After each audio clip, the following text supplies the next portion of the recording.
Okay guys, இன்னைக்கு நம்ம போட்காஸ்ட்டில் special guest யாருன்னா சரத் சந்திரபாபு.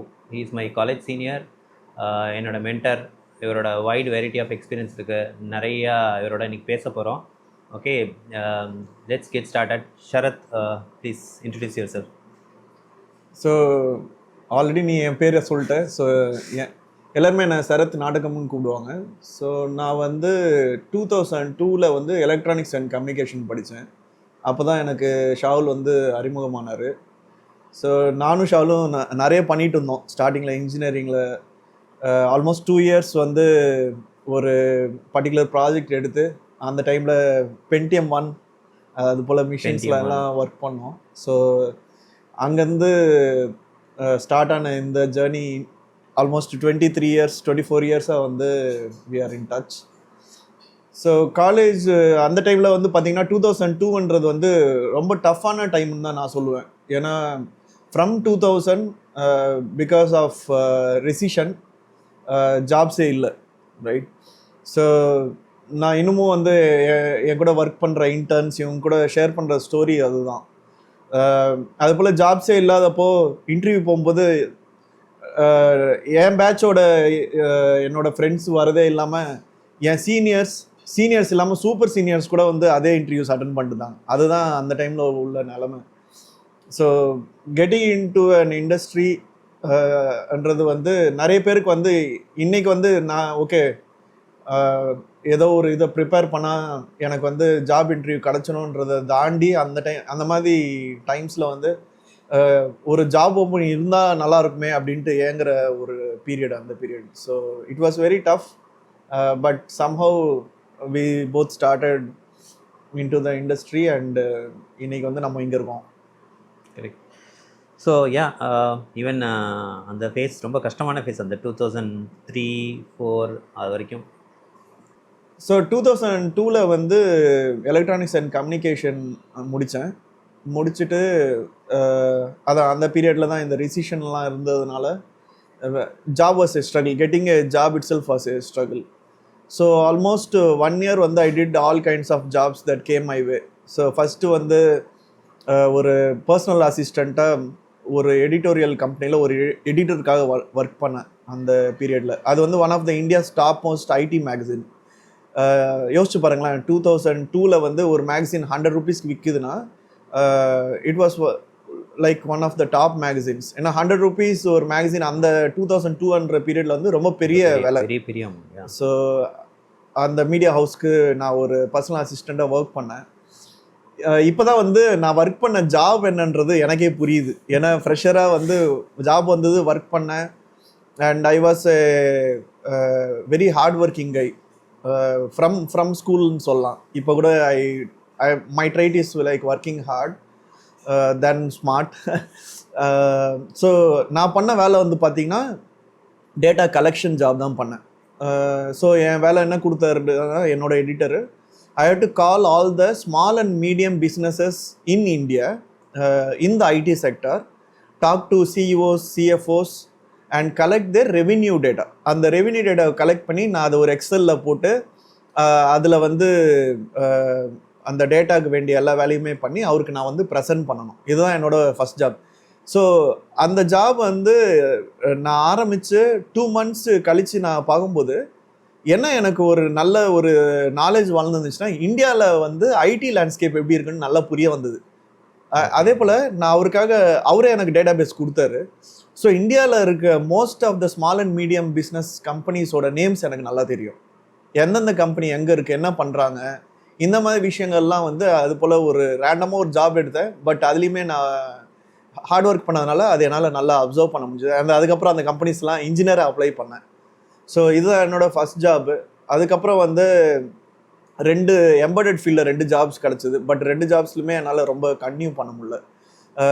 பட் அங்கேயும் வந்து டிஜிட்டல் சிக்னல் ப்ராசஸிங், அதே போல் டெக்ஸாஸ் இன்ஸ்ட்ருமெண்ட்ஸோட floating point processors, multimedia processors, அதெல்லாமே ஹேண்ட்ஸ் ஆன் எக்ஸ்பீரியன்ஸ் அங்கே என்னால் கெயின் பண்ண முடிஞ்சுது. இந்த பீரியடில் தான் வந்து ஸ்லோவராக வந்து ஐடி இண்டஸ்ட்ரி ஓப்பன் ஆக ஆரம்பிச்சிது இந்தியாவில். என்ன ரீசன்னா, யூஎஸில் ரெசிஷனு, ஆல்ரெடி 2-3 வருஷமாக அங்கே ஃபயர் பண்ணி ஜாப்ஸே இல்லை, திருப்பியும் ஸ்லோவராக பிக்கப் ஆகுது. எந்த கண்ட்ரிக்கு போவாங்க? ஆப்வியஸ்லி இந்தியாவில் வந்து திருப்பி அந்த எம்என்சிஸ்லாம் இன்வெஸ்ட் பண்ண ஆரம்பித்தாங்க. ஸோ அப்படி இன்வெஸ்ட் பண்ண ஆரம்பித்ததில் வந்து வந்த கம்பெனி தான் என்னோட first corporate job, which was Hewlett backward. And this was the period Hewlett backward வந்து ஹேட் இட்ஸ் கோல்டன் இயர்ஸ் அப்படின்னு சொல்லுவாங்க. அப்போ எனக்கு அது தெரியாது. ஆஸ் எ ஃப்ரெஷர் அப்ளை பண்ணேன், நான் அவங்களோட டிஎஸ் ரவுண்ட்ஸ்லாம் கிராக் பண்ணேன், C++ல இன்டர்வியூஸ் வச்சாங்க. ஸோ அந்த ரவுண்ட்ஸ் எல்லாமே கிராக் பண்ணேன். From there on like I have just been in the industry. But otherwise, that was my first breakthrough in Solvan, which at the time was a dream company for a lot of engineers in India. So yeah, that is about me. And right now I am like 24 years experience. And in between HP and in the 24 years la vandu and the 2000 and the 2002 and the period la pathina I worked for HP. Then I moved to the US. அங்கே வந்து இன்டெல்ல work பண்ணேன், மைக்ரோசாஃப்டில் work பண்ணேன். அங்கே எல்லாமே வந்து நீங்கள் இதை எப்படி பார்க்கலான்னா, those were the FAANG companies of the early 2000 era அப்படின்னு சொல்லலாம். இன்றைக்கி ஃபேங் கம்பெனிஸில் இந்த நேம்ஸ் இல்லை, பட் அந்த டைமில் பார்த்தீங்கன்னா இதெல்லாம் தான் top companies. And obviously Google இருந்தது, அண்ட் ஃபேஸ்புக் வந்து was not even a company. Facebook was a startup. MySpace இந்த மாதிரி கம்பெனிஸ்லாம் இருந்தது. ஸோ இந்த 3 கம்பெனிஸில் I had a chance to work with the top minds, not just India, right, உலகத்திலே top engineers கூட work பண்ணக்கூடிய ஒரு சந்தர்ப்பம் கிடச்சிது. ஸோ அங்கே தான் நான் நிறைய லேர்ன் பண்ணேன்ட்டு கூட சொல்லலாம். So that is about me. வேறு ஏதாவது கொஷின்ஸ், ஸ்பெசிஃபிக் கொஷின்ஸ் தான் ஆன்சர் பண்ணலாம். Okay, suppose you are a fresher today and you are starting your journey. Okay, இப்போ இந்த எக்ஸ்பீரியன்ஸ் உங்களுக்கு கிடச்சிருக்கு. அதாவது எப்படின்னா, you are just train travel பண்ணி இவ்வளோ எக்ஸ்போஷரோட நீங்கள் இப்போ ஃப்ரெஷராக ஸ்டார்ட்னா what things you would have done better? Sure.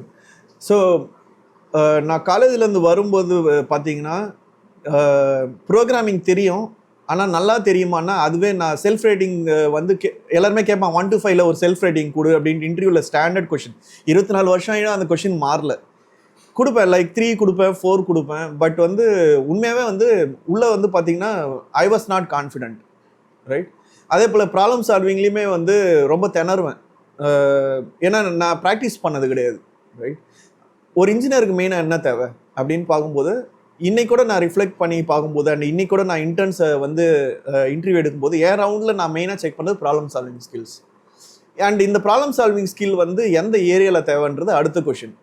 ஏன்னா நம்ம இப்போ ஐடி இண்டஸ்ட்ரி பற்றி பேசுகிறோம். கண்டிப்பாக வந்து டெவலப்மெண்ட்டில் ப்ராப்ளம் சால்விங் ஸ்கில்ஸ் தேவை. நம்ம ஏன்னா ப்ளம்பிங் ஜாப் போல் ஒரு பைப் உடஞ்சிச்சு, அது வெல்டு பண்ணணுமா, அதுக்கு வந்து எம்சீல் பண்ணணுமா, டேப் பண்ணணுமா, அந்த மாதிரி இது நம்ம பார்க்குறத விட ஒரு இன்ஜினியரை அந்த இண்டஸ்ட்ரியில் அப்ளை பண்ணும்போது அந்த இண்டஸ்ட்ரியில் ப்ராப்ளம் சால்விங் ஸ்கில்ல வந்து நீங்கள் ஹோன் பண்ணணும். அது ரொம்ப ரொம்ப முக்கியமாக தான் நான் சொல்லுவேன். ஸோ என்ன இப்போ நீங்கள் அந்த கொஷின் கேட்டீங்க. ஸோ நான் என்ன ப்ரிப்பேர் பண்ணுவேன் அப்படின்னு பார்த்தீங்கன்னா, ஸோ ஒரு டெவலப்மெண்ட் ரோலுக்கு நான் அப்ளை பண்ணுறேன்னு வச்சுப்போம், ரைட். ஸோ எனக்கு பேசிக்காக ஏதாவது ஒரு லாங்குவேஜில் என்னால் வந்து நீங்கள் ஒரு ரெக்குயர்மெண்ட் சொல்கிறீங்கன்னா நான் வந்து ஈஸியாக கோடு எழுதுறக்கூடிய ஆர் கான்வர்சேஷனாக இருக்கணும். நான் ரொம்ப திணறக்கூடாது. அந்த ஸ்கில் வந்து ரொம்ப தேவை ஃபஸ்ட்டு. ஸோ ஒரு ப்ரோக்ராமிங் லாங்குவேஜில் நல்ல தரவாக இருக்கணும். அது என்ன வேணாலும் இருக்கலாம். அது பைத்தானாக இருக்கலாம், சியாக இருக்கலாம், C++லாம் இருக்கலாம், ஜாவாவாக இருக்கலாம், என்ன ஈவன் கோலாங்கா கூட இருக்கலாம், ரைட். என்ன லாங்குவேஜில் இருந்தாலும் ஒரு லாங்குவேஜ் கான்ஃபிடண்ட்டாக இருக்கணுன்றது தான் என்னோட இது வியூ. ரெண்டாவது வந்து பார்த்தீங்கன்னா, சரி ஒரு லாங்குவேஜ் நல்லா தெரியுது, இப்போ ப்ராப்ளம் சால்விங் ஸ்கில்னு சொன்னேன். அப்படின்னா என்னென்னா நீங்கள் ஒரு ரிக்குவயர்மெண்ட் கொடுக்குறீங்கன்னா, நான் அது கோடாக மாற்றணுன்னா ஃபஸ்ட்டு நான் வந்து அந்த கொடுத்த ரிக்குவயர்மெண்ட்டில் என்ன ப்ராப்ளம் இருக்குன்றது கிளியராக யோசிக்கக்கூடிய அந்த மைண்ட் செட்டு தேவை. நிறைய பேருக்கு அதுவே தெரியாது. நீங்கள் வந்து ஒரு ஸ்டூடெண்ட் டேட்டா பேஸில் போயிட்டு எனக்கு வந்து ஏன்ட்டு ஸ்டார்ட் ஆகிற ஸ்டூடெண்ட்டோட நேமை பிரிண்ட் பண்ணுங்கள் அப்படின்னு சொன்னால் நேராக போவான், டேட்டா பேஸை ஓப்பன் பண்ணுவான், அப்புறம் ஃபஸ்ட்டு ரோ எடுத்து பார்ப்பான், எடுத்து பார்த்துட்டு ஓகே அதோட ஃபஸ்ட் லெட்டரில் ஏ இருக்கான்னு பார்ப்பான், அதுலேயுமே இஃபெல்ஸ் எல்லாம் போட்டு எழுதுவான், ரைட். இது வந்து ஆப்டிமைஸ்டாக ஒரு ப்ராப்ளமை சால்வ் பண்ணுறானா, இல்லை இப்படி தான் இந்த ப்ராப்ளமை சால்வ் பண்ணணுமா, இவர் கொடுத்துருக்க கொரியில் என்ன ப்ராப்ளம் அப்படின்ற அந்த பேட்டர்னை பார்க்க தெரியலன்னா நீங்கள் எழுதுகிற கோடு வந்து உங்கள் இன்டர்வியூருக்கு பிடிக்க போகிறதில்ல. ஸோ ஆப்வியஸ்லி நீங்கள் செலக்ட் ஆக மாட்டீங்க, ரைட். ஸோ இந்த மாதிரி திங்ஸ் எல்லாம் இருக்குது. நான் இப்போ கொடுத்த எக்ஸாம்பிள் வந்து may not be a great example, but ஒரு கொஷினை கொடுக்கும்போது அதில் என்ன ப்ராப்ளம் இருக்குது, அந்த ப்ராப்ளம் வந்து நீங்கள் சால்வ் பண்ணக்கூடிய அந்த மைண்ட் செட்டை டெவலப் பண்ணிக்கணும். அண்ட் இன்டர்வியூவில் இவ்வளோ ஸ்ட்ரெயிட் ஃபார்வர்டாக கொஷின்ஸ் ஆப்வியஸ்லி வராது, right? So problem solving skill, ஒரு லாங்குவேஜ் ஸ்கில் கண்டிப்பாக வந்து நீங்கள் இருக்கணும். அதுவும் இல்லாமல் நீங்கள் ஃப்ரெஷ்ஷாக போகும்போது நிறைய பேர் சொல்லுவாங்க கம்யூனிகேஷன் ஸ்கில்லையும் பாரு அப்படின்னு. கம்யூனிகேஷன் ஸ்கில் ஓரளவுக்கு தேவை தான். ஆனால் நீங்கள் ஃப்ரெஷ்ஷாக அப்ரோச் பண்ணுறீங்க அப்படின்னும் போது கம்யூனிகேஷனை விட நீங்கள் வந்து எந்த அளவுக்கு இந்த மாதிரி ஹார்ட் ஸ்கில்ஸ் எடுத்துன்னு வரீங்கன்றதுக்கு வந்து இன்னைக்குள்ள காலகட்டத்தில் வந்து முக்கியமாக பார்க்குறாங்க, ரைட்? ஸோ கம்யூனிகேஷன் அந்த அளவுக்கு இல்லைன்னா கூட they will give you a chance. But problem solving ஸ்கில்லும் ஒரு கோடிங், ஒரு லாங்குவேஜில் உங்களுக்கு கோடிங் பண்ண தெரிலனா என்ட்ராகிறது கஷ்டம். ஸோ இந்த ரெண்டுத்தையும் தான் நான் இன்டர்வியூ ஃப்ரெஷ்ஷாக அட்டன் பண்ணால் கூட நான் இதை தான் மெயினாக ஃபோக்கஸ் பண்ணுவேன். இது சொல்லிங்க கம்யூனிகேஷன் ஸ்கில் ஓகே. பட் என்ன கேட்டிங்கன்னா நானே பர்சனலாக எப்படின்னா ஒரு ஒரு ஒரு 2 பேரா படித்து அந்த ப்ராப்ளம் புரிகிறதுக்கே திணறுவேன். ஏன்னா நான் டிப்பிக்கலாக பார்த்தோன்னா யோசிக்கிறத தமிழில் யோசிப்பேன், அது படித்து அதை தமிழில் கன்வெர்ட் பண்ணி திரும்ப அதை இங்கிலீஷ் கன்வெர்ட் பண்ணுறதுலேயே குழம்பிடும். இந்த இங்கிலீஷை வந்து இங்கிலீஷோட பேசிக் ஸ்கில் எந்த அளவுக்கு தெரியணும் ஒரு ப்ரோக்ராமராக? ஃபஸ்ட்டு திங்கு வந்து இன்டர்வியூவர் உங்களை கேட்குற கேள்வி புரியுதா அப்படின்றது ரொம்ப இம்பார்ட்டண்ட். அதுவே உங்களுக்கு புரியலன்னா கண்டிப்பாக நீங்கள் கம்யூனிகேஷன் ஸ்கில்லை ஒர்க் பண்ணி ஆகணும். அண்ட் எப்படி லாங்குவேஜில் ஒர்க் பண்ணுறது அப்படின்றது வந்து அது ஒரு பெரிய டாபிக், ரைட்? ஆப்வியஸ்லி நீங்கள் அந்த லாங்குவேஜ் பேசி பார்க்கணும், பேசுகிறவங்கள வந்து நல்லா கூர்ந்து கவனிக்கணும். புரியலன்னா இன்றைக்கி தான் நம்மளுக்கு சாட் ஜிபிடி எல்லாமே இருக்குது, நீங்கள் அதுக்கிட்ட நீங்கள் கேட்டால் அது சொல்லணும் அவர் இந்த வார்த்தையை யூஸ் பண்ணி சொன்னார், அதோட மீனிங் என்ன, ரைட்? ஸோ இந்த மாதிரி திங்ஸ்லாம் வந்து நீங்கள் பண்ணணும். அதே போல் இங்கிலீஷ்ன்றது எந்த லாங்குவேஜ் லைக் வேறு லாங்குவேஜ்லேருந்து ரொம்ப டிஃப்ரெண்ட் ஒன்றும் கிடையாது. லைஃப் லாங் வந்து படிச்சுட்டு தான் இருக்கணும், ரைட்? 2 நாள் முன்னாடி கூட என் ஒய்ஃப் கிட்ட வந்து காக்னிசென்ட்டோட மீனிங்கை வந்து டிபேட் பண்ணிட்டு இருந்தோம். என் ஒய்ஃப் ஒன்று சொல்லிட்டு இருந்தேன், நான் ஒன்று சொல்லிட்டு இருந்தேன், ரைட்? அதுபோல் வந்து it doesn't matter you are a fresher or you are having some experience, இது வந்து என்றைக்குமே இருக்க தான் போகுது. ஆனால் ஒரு இன்டர்வியூவர் வந்து உங்ககிட்ட ஒரு டெக்னிக்கல் கொஸ்டின் கேட்குறாரு, அதுவே புரியலன்னும் போது அப்போ உங்கள் செல்ஃப் அஸ்மெண்ட், அதே போல் நீங்கள் ஹானஸ்ட்டாக இருக்கணும். ஏன் புரிகிற மாதிரி நடிக்கிறேன்னா இல்லை எனக்கு உண்மையாக புரிஞ்சிருக்கான்ட்டு. இந்த ரெண்டுத்துக்கு நடுவில் தான் உங்களோட அண்டர்ஸ்டாண்டிங் ஸ்பெக்ட்ரமே இருக்குது, ரைட்? ஸோ உங்கள் அண்டர்ஸ்டாண்டிங் எங்கே இருக்குன்னு பார்த்து நீங்கள் அதை பார்க்கணும். ஆனால் இப்போ நீங்கள் சொன்ன அந்த இதுக்கே வருவோம். ஸோ ஒரு இன்டர்வியூவர் ஒரு கொஷின் கேட்குறாரு, அது வந்து மேபி நீங்கள் அது தமிழில் வந்து அதை உள்ள அண்டர்ஸ்டாண்ட் பண்ணுறீங்க, ஆனால் பேசும்போது அது உங்களுக்கு ரிப்பீட் பண்ணுறது சரியாக வரல. ஸோ அதுவும் வந்து இஸ் ஆல்மோஸ்ட் ஈக்குவலன் டு உங்களுக்கு இங்கிலீஷில் சுத்தமாக ஒன்றுமே இல்லை அப்படின்ட்டு. ஆனால் அதனால நீங்கள் பயப்பட தேவை. உங்களுக்கு தெரிஞ்ச இங்கிலீஷில் நீங்கள் பேசலாம், ஏன்னா நீங்கள் ஆல்ரெடி இன்டர்வியூ போயிட்டீங்க, உங்களுக்கு தெரிஞ்ச இங்கிலீஷில் பேசலாம். அதே போல் ஸ்டார்டிங்லேயே நீங்கள் சொல்லலாம், சார் நான் இங்கிலீஷ் வந்து இன்னும் கற்றுக்கிட்டு இருக்கேன், எனக்கு கொஞ்சம் டைம் ஆகும், நான் இத்தனை நாள் வந்து ப்ரோக்ராமிங் லாங்குவேஜில் தான் ஃபோக்கஸ் பண்ணேன், ப்ராப்ளம் சால்விங் ஸ்கில்ஸில் ஃபோக்கஸ் பண்ணேன், நான் இவ்வளோ திங்ஸ் வந்து ஹோம்ஒர்க் பண்ணிட்டு தான் இந்த இன்டர்வியூக்கு வந்திருக்கேன்ட்டு நீங்கள் முன்னாடியே சொல்லிக்கலாம், தப்பு கிடையாது. அண்ட் எனி ரீசனபிள் இன்டர்வியூவர் வந்து உங்களுக்கு வந்து ஒரு சின்ன எம்பத்தி கொடுப்பார் அந்த இடத்துல. ஏன்னா India is not English speaking country, unless நீங்கள் டைரெக்டாகவே ஒரு இங்கிலீஷ் ஸ்பீக்கிங் கண்ட்ரியோட இன்டர்வியூ போகிறீங்கன்னா தவிர. ஸோ எல்லாருக்குமே அந்த இது வந்து இன்னைய நிலைமையில் அது பெரிய விஷயம் கிடையாது. ஆனால் கண்டிப்பாக என்ன எதிர்பார்ப்பாங்கன்னா, நீங்கள் ஒருவேளை இன்டர்வியூ அட்டன் பண்ணுறீங்க, ஜாப் இன்டர்வியூ கிளியர் பண்ணிட்டீங்க, அப்புறம் நீங்கள் ஜாயின் பண்ணுறீங்க அந்த கம்பெனி. லெட்ஸே ஜாயின் பண்ணதுக்கப்புறம் ஃபஸ்ட்டு 3 இயர்ஸில் நீங்கள் அந்த ஸ்கில்லை கண்டிப்பாக நீங்கள் வந்து ஒர்க் பண்ணியே ஆகணும்.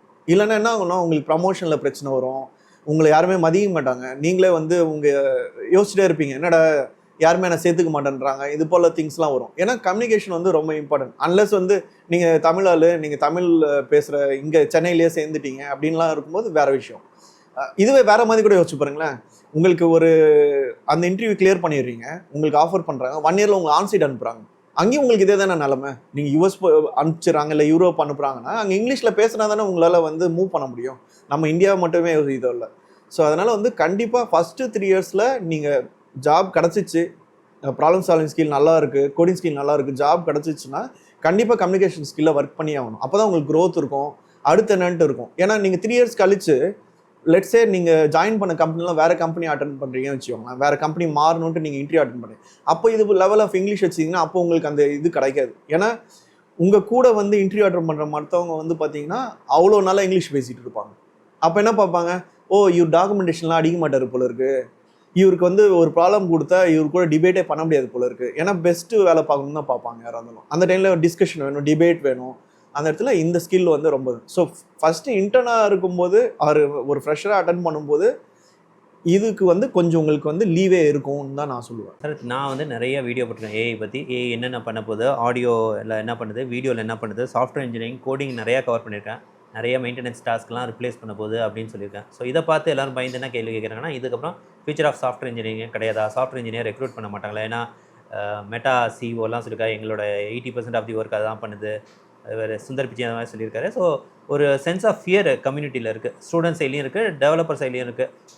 ஸோ இதை வந்து இண்டஸ்ட்ரி சைட்லேருந்து நீங்கள் எப்படி பார்க்குறீங்க, எப்படி அட்ரஸ் பண்ண விரும்புகிறீங்க? ஷூர், நல்ல கேள்வி. ஸோ இதே தான் வந்து இண்டஸ்ட்ரிலையுமே வந்து டிஸ்கஷன் போயிட்டுருக்கு.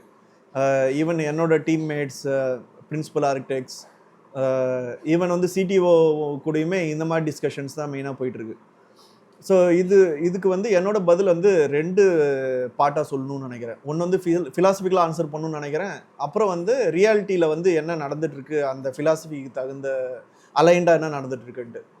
ஃபிலாசபிக்கலாக என்னோட ஆன்சர் என்ன, ஒரு ஹியூமன் ஒருத்தன் பிறந்ததுக்கப்புறம் என்ன பண்ணுறான் சாவர வரைக்கும்ன்றது தான் கொஷின். பிறந்ததுலேருந்து ஒரு ஹியூமன் வந்து எப்போவுமே வந்து ஏதாவது புதுசாக கற்றுக்கணுன்னு தான் பார்க்குறான். அதான் ஹியூமனோட டெண்டன்சியே. ஹியூமன் டெண்டன்சியே வந்து என்ன கேட்டிங்கன்னா is all about building is intelligence, maturing is intelligence. இன்றைக்கி எனக்கு இது தெரியும், எனக்கு அடுத்தது என்னன்றது தான் கேள்வி. நிறைய பேர் வந்து அது தெரியாமல் என்ன பேசிகிட்டு இருப்பாங்கன்னா, இன்றைக்கி நான் இவ்வளோ சம்பாதிச்சிருக்கேன், அடுத்த 5 வருஷத்தில் என்ன சம்பாதிக்க போகிறேன். அந்த சம்பாதிக்கணுன்னாவே நீ ஏதோ புதுசாக கற்றுக்கினா தான் உன்னோட சம்பாதியத்தை ஏற்ற போகிற, இல்லைன்னா வந்து அப்படியே தான் இருக்க போகிற. ஸோ ஹியூமன்ஸ் வந்து அவங்களுக்கு அறியாமலேயே இதுதான் பண்ணிகிட்டே இருக்காங்க, ரைட்? ஸோ ஓகே, இது ஃபிலாசபி, மேபி போரிங் சப்ஜெக்ட். இது எப்படி நம்ம இண்டஸ்ட்ரிக்கு அலைன் ஆகுதுன்னு பார்த்தீங்கன்னா, க்ளவுட் வந்தது, ரைட்? அதுக்கப்புறம் வந்து மொபைல் ஃபோன்ஸ் வந்து, ஸ்மார்ட் ஃபோன்ஸ் வந்தது. ஆப்பிள் வந்து did a massive breakthrough how you know phones are perceived. அதில் என்ன பண்ண முடியும், கம்ப்யூட்டரே இப்போ வந்து ஒரு பாயிண்டில் தேவையில்லை, ஐபேட் இருந்தால் போதுன்ட்டு போயிட்டுருக்கோம் நம்ம, ரைட்? ஸோ இந்த டெக்னாலஜிக்கல் இனோவேஷன்ஸ் நடந்து டெக்னாலஜி ப்ராக்ரஸ் ஆகும்போது இதே கொஷின்ஸ் தான் வந்தது. ஃபார் எக்ஸாம்பிள் க்ளவுடு வந்து ரொம்ப ஆரம்ப கட்டத்தில் பார்த்திங்கன்னா எல்லாருக்குமே வந்து ஆட்மின் ஜாப்ஸ் போய்ட்டு தான் நினச்சாங்க. இன்றைக்கி ஆட்மின்ஸ் இல்லையா, மேபி ஆட்மின்ன்ற பேர் இல்லை, ஐடி ஆட்மின் ஸ்டில் டைட்டில் இருக்குது. ஆனால் அப்போ இருந்தது போல் வந்து நான் வந்து ஒரு சர்வர் ஆட்மின்னு, நான் வந்து சொலாரிஸ் மேனேஜ் பண்ணுறேன், ரைட், ஹெச்பியூஎக்ஸை மேனேஜ் பண்ணுறேன், லினக்ஸ் அட்மினிஸ்ட்ரேட்டர், இந்த டைட்டில்ஸ் இல்லை. ஆனால் அந்த வேலைங்க இன்னமும் இருக்குது, ஆனால் வேறு மாதிரி இருக்குது, க்ளவுடில் பண்ணுறாங்க, ரைட்? ஸோ அந்த டைம்லேயும் வந்து இதே தான் நர்வஸ்னஸ் இருந்தது. பட் நீங்கள் ஸ்டில் வந்து சிலர் கூட பேசுனீங்க, இல்லை பலர் கூட பேசுனீங்கன்னா, இல்லைப்பா க்ளவுட் வந்ததுனால எனக்கு வேலை போயிடுச்சு, அப்போதில் நான் வேலை இல்லாமல் தான் இருக்கேன்னு சொல்கிறவங்கள நீங்கள் சிலரை பார்ப்பீங்க. அதுக்கு ரீசன் என்ன, அவங்க கற்றுக்கிறது ரெடியாக இல்லை. அது அவங்களால வந்து ஓப்பனாக சொல்லிக்க முடியாது, இல்லை சொல்லவும் தெரியாதுன்னு தான் நான் சொல்லுவேன். மற்றபடி வந்து பார்த்தீங்கன்னா, இப்போ ஏஐ வந்து நீங்கள் சொன்ன மாதிரி ஈவன் ஃபார் பீர் ரிவ்யூஸ் வந்து ஏஐ யூஸ் பண்ணலான்றாங்க, ரைட்? இன்றைக்கி வந்து பீர் ரிவ்யூஸில் ஏஐ யூஸ் பண்ணலான்ட்டு சொன்னால் கூட அந்த பீர் ரிவ்யூ பண்ண முடிச்சோன்னே அந்த டெக்னாலஜி மேலே நம்பிக்கை இல்லாதனால இன்னொரு ஹியூமனிசம் மேலோட்டமாவது கொஞ்ச நேரம் டைம் ஸ்பெண்ட் முடியாது. மேபி நீங்கள் முன்னாடி 1/2 மணி நேரம் ஸ்பெண்ட் பண்ணுறீங்கன்னா இப்போ ஒரு 5 நிமிஷம் வந்து ஓகே அது பீர் ரிவ்யூ பண்ணி சொல்கிறாங்களே, கரெக்டாக பண்ணியிருக்கான்னு பார்க்குறதுக்கு இன்றைக்கி ஒரு ஆள் தேவைப்படுது. எவ்வளோதான் நம்ம வந்து இப்போ பேசினாலும் ஆரம்ப கட்டத்தில் தான் இருக்குன்னு சொல்லுவேன், ஒரு என்டர்பிரைஸு, ஒரு இண்டஸ்ட்ரி லெவலில். அதுக்கு ரீசன் என்னென்னா, லெட்ஸே ஒரு நம்மளுக்கு தெரிஞ்ச காமனான எக்ஸாம்பிள் எடுத்துப்போம். டிராஃபிக்கில் சிக்னலில் உங்களுக்கு கேமரா வச்சுருக்கான், அண்ட் வந்து நீங்கள் வந்து ரெட்டு போட்டோன்னே லைன் கிராஸ் பண்ணி நிற்கிறீங்க. அந்த கேமராவில் உள்ள ஒரு ஏஐ வந்து உங்களுக்கு வந்து ஃபைன் போடுது, அண்டு வந்து உங்களுக்கு ஃபைன் கட்டணுன்ட்டு உங்களுக்கு வந்துடுது, கரெக்டாக? இப்போ வந்து நீங்கள் அதை டிஸ்பியூட் பண்ணுறீங்க, ரைட்? டிஸ்பியூட் பண்ணும்போது தான் போய் பார்க்குறாங்க, ஓகே இவர் லைன் கிராஸ் பண்ணும்போது தான் ரெட் வந்துச்சு, சரி இவர் வந்து நல்ல சிட்டிசனாக இருந்து சரி போகாமல் நிறுத்திட்டார் வண்டியான்றது நீங்கள் பார்த்தோன்னே தான் வந்து அதை புரிஞ்சுக்கிறீங்க. பை த டைம் இது புரிஞ்சுட்டு நீங்கள் வந்துட்டு சாரிங்க நாங்கள் தப்பாக உங்களுக்கு டிக்கெட் கொடுத்துட்டோம், நீங்கள் பே பண்ண வேணான்னு சொல்லும்போது எவ்வளோ காஸ்ட் இன்வால்வ் ஆயிருக்கு. இன்றைக்கி டெக்னாலஜி நிலைமை அதுதான். இன்னும் வந்து இப்போ இருக்க சிஸ்டம்ஸ்க்கு வந்து கரெக்டாக ஹியூமனை போல் பார்த்து அது வந்து லா அபைடிங் சிட்டிசனா இல்லையான்னு சொல்லி உங்களுக்கு வந்து உங்கள் மேலே ஒரு ஆக்ஷன் எடுக்கிறதுக்கு வேண்டிய லெவலில் இன்றைக்கி இல்லை. இது உங்களுக்கு ஈஸியாக புரியுது இல்லையா?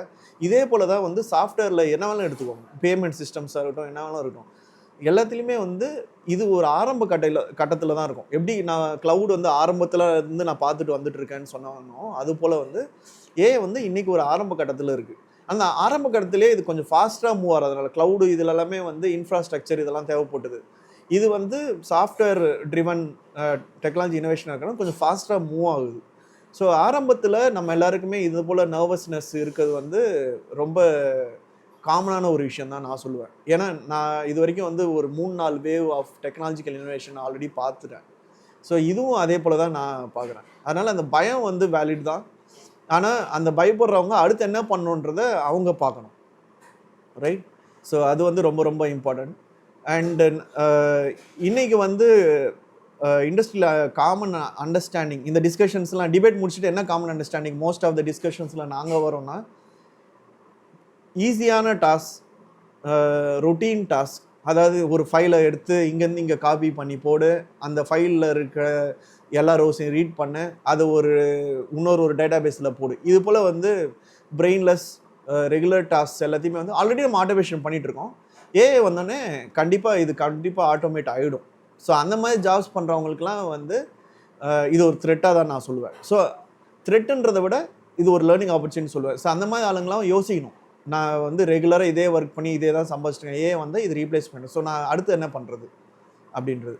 ஸோ கஷ்டமான டாஸ்க்கு, ரைட், ஒரு மிஷினால் யோசிக்க முடியாத டாஸ்க்லாம் வந்து கண்டிப்பாக ஹியூமன்ஸோட ப்ளே இருக்க தான் போகுது, அது மாற போகிறதில்ல.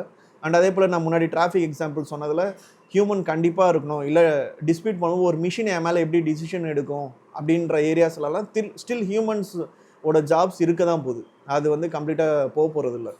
சார் நான் வந்து இப்போ என் ரூம்மேட்ஸோட ஒரு டிஸ்கஷன் ஓடிச்சு. அப்போ வந்து என்ன ஒரு பாயிண்ட் வந்துச்சுன்னா, ஏன் இந்தியாவில் வந்து நிறைய ப்ராடக்ட் கம்பெனிஸ் உருவாகலை? இப்போ நிறைய மேனுஃபேக்சரிங் ஜாப்ஸு, ஃபோன் மேனுஃபேக்சரிங்லாம் நடக்குது, ஆனால் ப்ராடக்ட் ரிலேட்டடாக நிறைய ஏன் கம்பெனிஸ் ஒன்றும் உருவாகலை இந்தியாவில்? ஷூர், கண்டிப்பாக நல்ல கேள்வி அது. ஸோ இப்போ வந்து சாஃப்ட்வேர் ப்ராடக்ட்னா என்ன அப்படின்றது ரொம்ப முக்கியமான ஒரு விஷயம். ஏன்னா நான் ஜெனரலி இன்டர்வியூ பண்ணும்போது சர்வீஸ் கம்பெனியில் நிறைய பேர் வருவாங்க.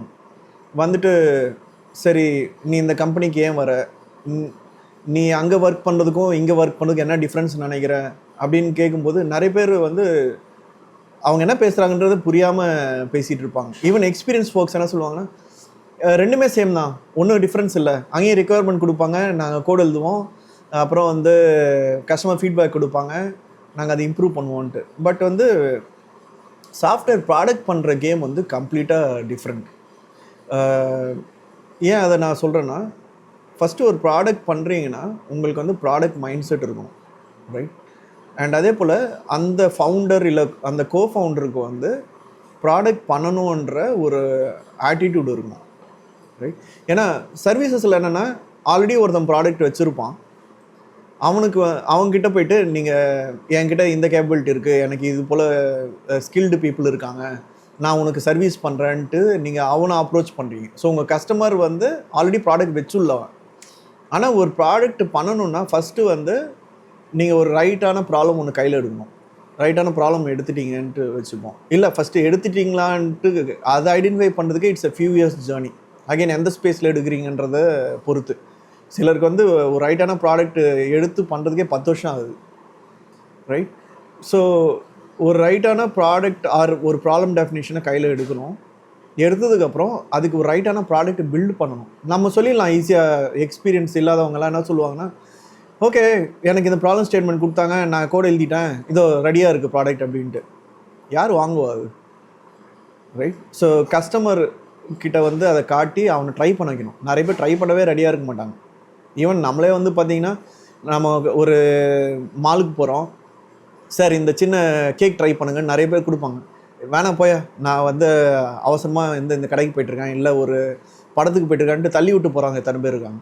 ஒரு ப்ராடக்ட்டை ட்ரை பண்ண வைக்கிறது அது இன்னொரு கேம். ட்ரை பண்ணதுக்கப்புறம் ஃபீட்பேக் வரும், ரைட்? அண்டு எவ்வளோ சீக்கிரமாக அந்த ஃபீட்பேக் வர்றதுன்றது ரொம்ப இம்பார்ட்டண்ட். ஃபீட்பேக் வந்ததுக்கப்புறம் அந்த ப்ராடக்ட்டை திருப்பியும் நீங்கள் இம்ப்ரூவ் பண்ணணும், திருப்பியும் ட்ரை பண்ண வைக்கணும். ஸோ இது வந்து எப்போவுமே ப்ராடக்ட் கேம் வந்து இண்டஸ்ட்ரி சர்க்கிள்ஸில் என்ன சொல்லுவாங்க, ஈவன் வெஞ்சர் கேபிட்டலிஸ்ட் இவங்கெல்லாம் சொல்லுவாங்கன்னா, இட்ஸ் ஏ மேரத்தான் சொல்லுவாங்க, ரைட்?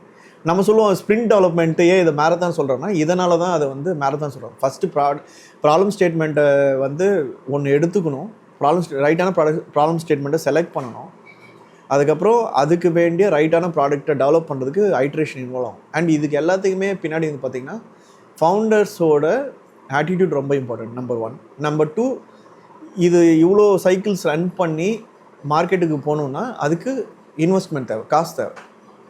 அந்த காசு உங்கள்கிட்ட இருக்கணும். இல்லைனா அந்த காசை எடுத்துன்னு வரக்கூடிய கேப்பபிலிட்டி உங்கள் ஃபவுண்டர்ஸ் கிட்ட இருக்கணும். இது எல்லாமே சேர்ந்து வந்தால் தான் ஒரு ப்ராடக்ட்டை ஒருத்தரால் பில்ட் பண்ண முடியும். நம்ம இன்றைக்கி சொல்லலாம் ஜோஹோ அவ்வளோ பெரிய கம்பெனி, $1 பில்லியன் கம்பெனி, ஃப்ரெஷ்ஒர்க்ஸ் லிஸ்ட் ஆகிட்டாரு அப்படின்ட்டுலாம் நம்ம சொல்லலாம், ரைட்? பட் வந்து பின்னாடி வந்து இந்த ப்ராடக்ட் மைண்ட் செட், ஒரு ப்ராடக்ட்டை டெவலப் பண்ணணுன்றதுக்கு வந்து இவ்வளோ திங்ஸ் இன்வால்வ் ஆயிருக்கு. Basically it's hard work, right? Indians hard work பண்ண மாட்டாங்கன்னு சொல்ல, அந்த இப்போ இருக்குள்ள சர்வீஸ் இண்டஸ்ட்ரீஸோட ஃபவுண்டர்ஸோட மைண்ட் செட் என்ன, அவங்க என்ன சால்வ் பண்ணணும்னு நினச்சாங்க, அவங்க விஷன் என்னன்றது தான் is more important, right? So அதனால தான் வந்து சர்வீசஸ் கம்பெனிஸ் ஜெனரலி நிறையா இருக்கும் அண்ட் ப்ராடக்ட் கம்பெனிஸ் வந்து குறைவாக இருக்கும். இதுதான் என்னோட வியூ. ஸோ ஷரத், இதுக்கு முன்னாடி நீங்கள் என்ன சொன்னீங்க, ஒரு சர்வீசஸ் பர்சன் ஒரு ப்ராடக்ட் கம்பெனிக்கு வரப்போ ரெண்டுக்குள்ள வித்தியாசம் கேட்டால் அவங்களால கிளியராகவே கம்யூனிகேட் பண்ண முடியாது. அது என்ன ரெண்டுமே டிஃப்ரென்ஸ், ஏன்னா அவங்களுக்கு புரியலன்னு. ஸோ அதே கேள்வி இப்போ நான் உங்கள்ட்ட திரும்ப கேட்குறேன், அது என்ன ரெண்டுக்குமே major difference? Sure. So product கம்பெனியில் நீங்கள் பார்த்தீங்கன்னா ஒவ்வொரு டீமுமே வந்து ஒரு ஸ்டார்ட் அப் மாதிரி ஒர்க் ஆகும்.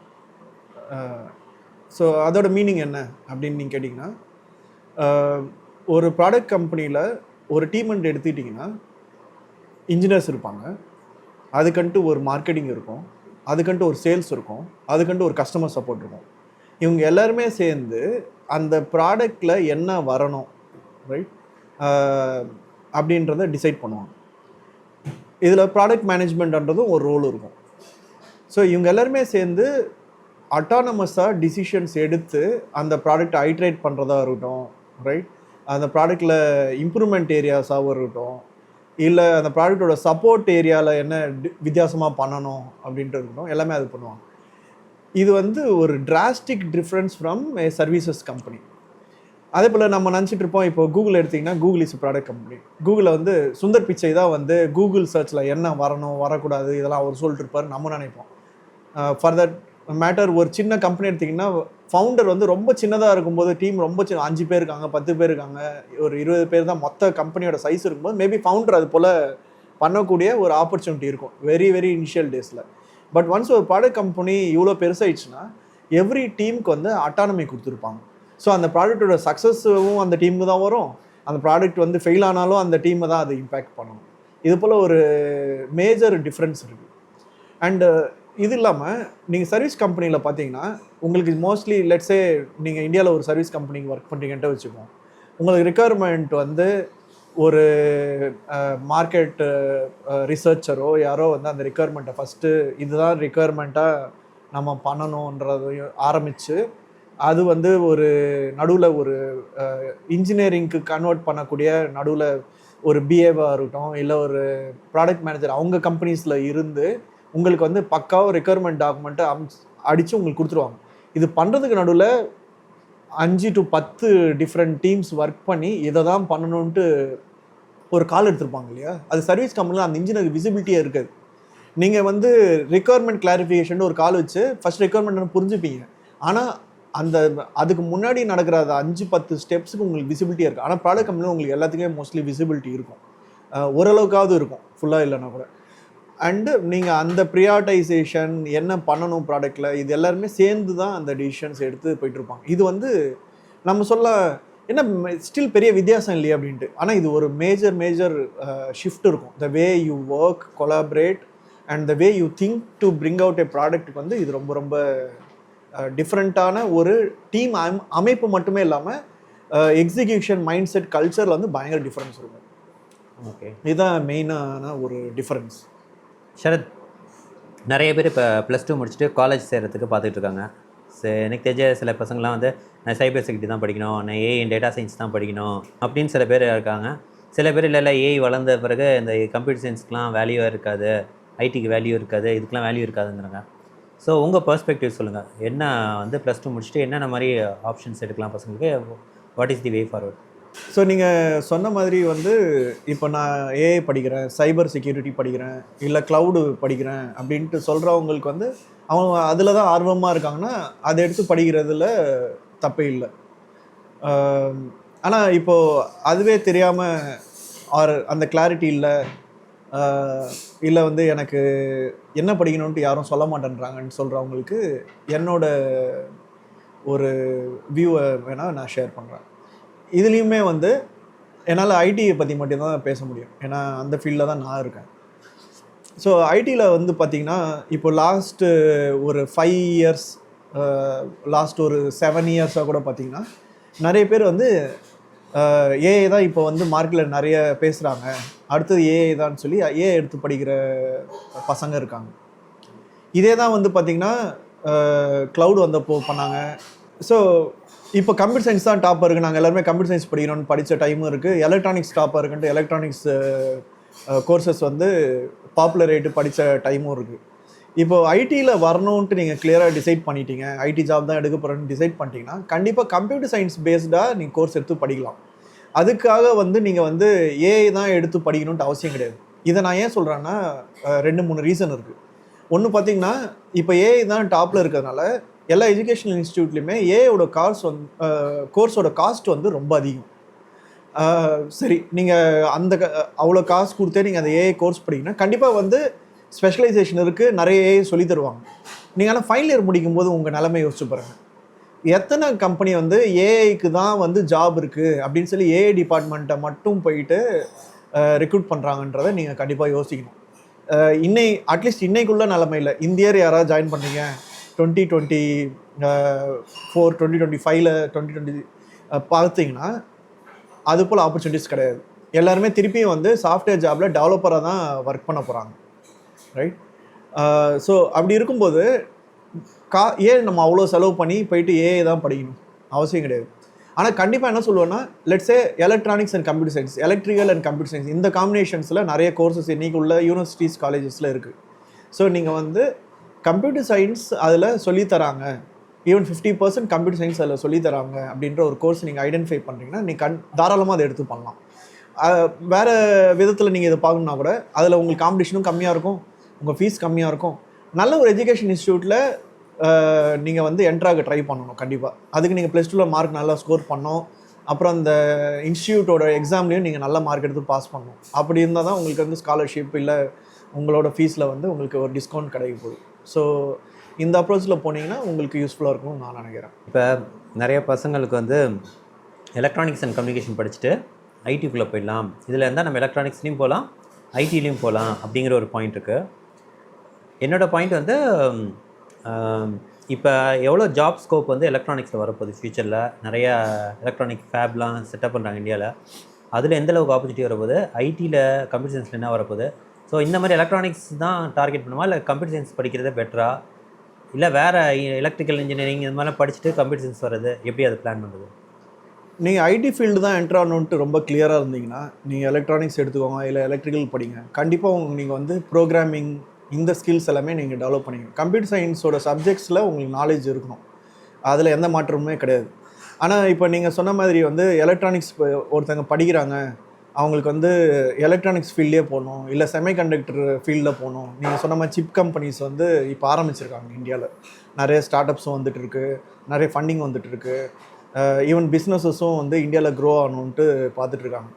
அந்த மாதிரி கோர் கம்பெனிஸில் போகணுன்னா நீங்கள் அதில் ஃபோக்கஸ் பண்ணுறதா பெட்டர். அகெயின் அதுலேயுமே வந்து இன்றைக்கி பார்த்தீங்கன்னா நிறைய சாஃப்ட்வேர் வச்சு தான் பண்ணுறாங்க. ஸோ எலக்ட்ரானிக்ஸ் டிசைனாக இருக்கட்டும், என்ன வேணாலும் இருக்கட்டும், அதுலேயுமே வந்து நீங்கள் அந்த ரிலேட்டட் சாஃப்ட்வேர்ஸ் நீங்கள் கற்றுக்க வேண்டிய ஒரு கட்டாயம் இன்றைக்கி உள்ள காலகட்டத்தில் இருக்குது.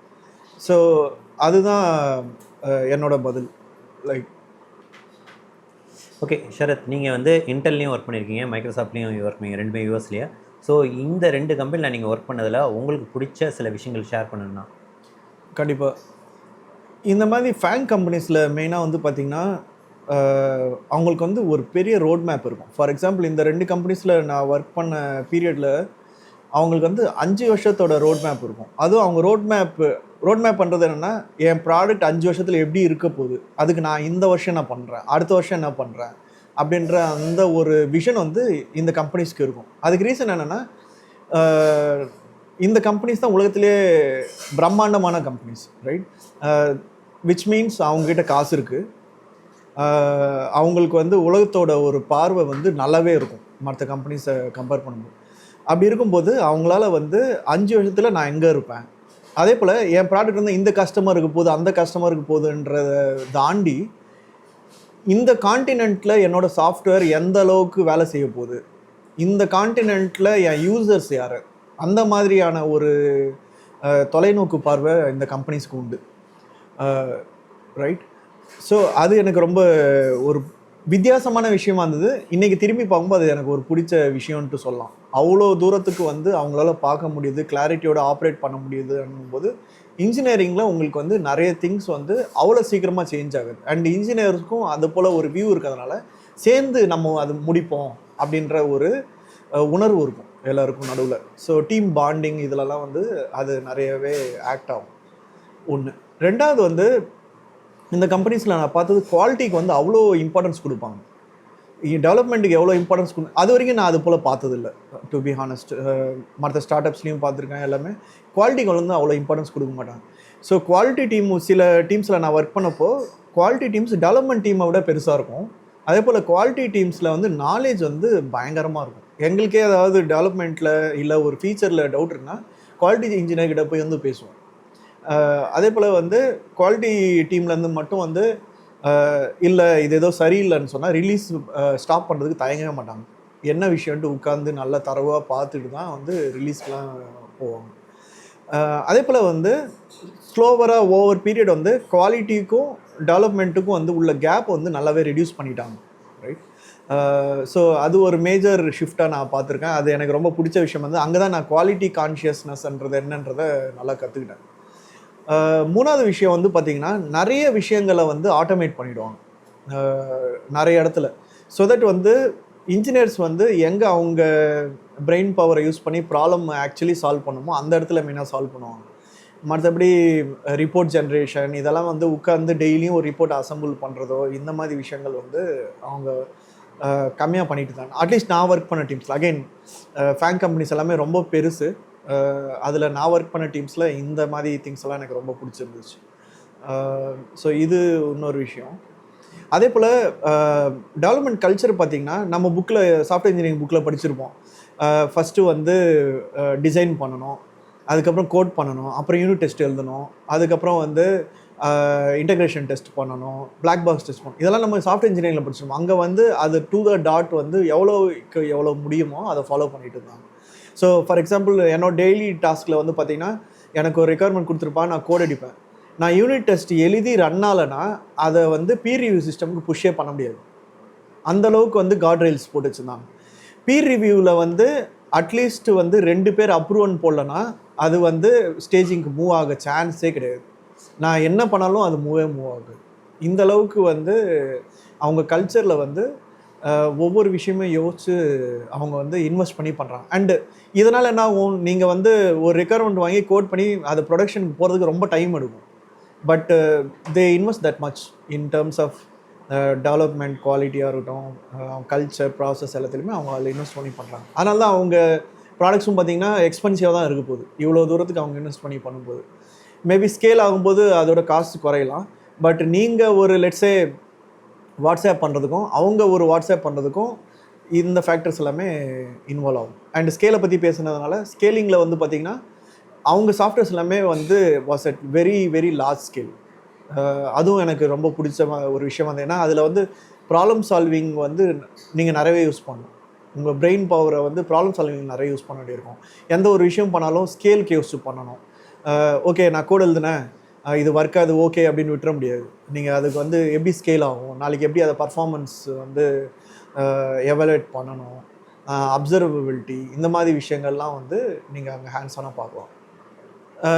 இந்த ஃபேன் கம்பெனிஸில் இன்னொரு இது என்னென்னா தே ஹையர் த பெஸ்ட். அதோட மீனிங் என்ன அப்படின்னு பார்த்தீங்கன்னா, ஸோ நான் ஒர்க் பண்ண டீம்ஸில் வந்து பார்த்திங்கன்னா பல கண்ட்ரீஸ்லேருந்து உள்ள பெஸ்ட் இன்ஜினியர்ஸ் வந்து அங்கே அவங்க ஹையர் பண்ணி அவங்க ஒர்க் பண்ணிட்டு இருந்தாங்க.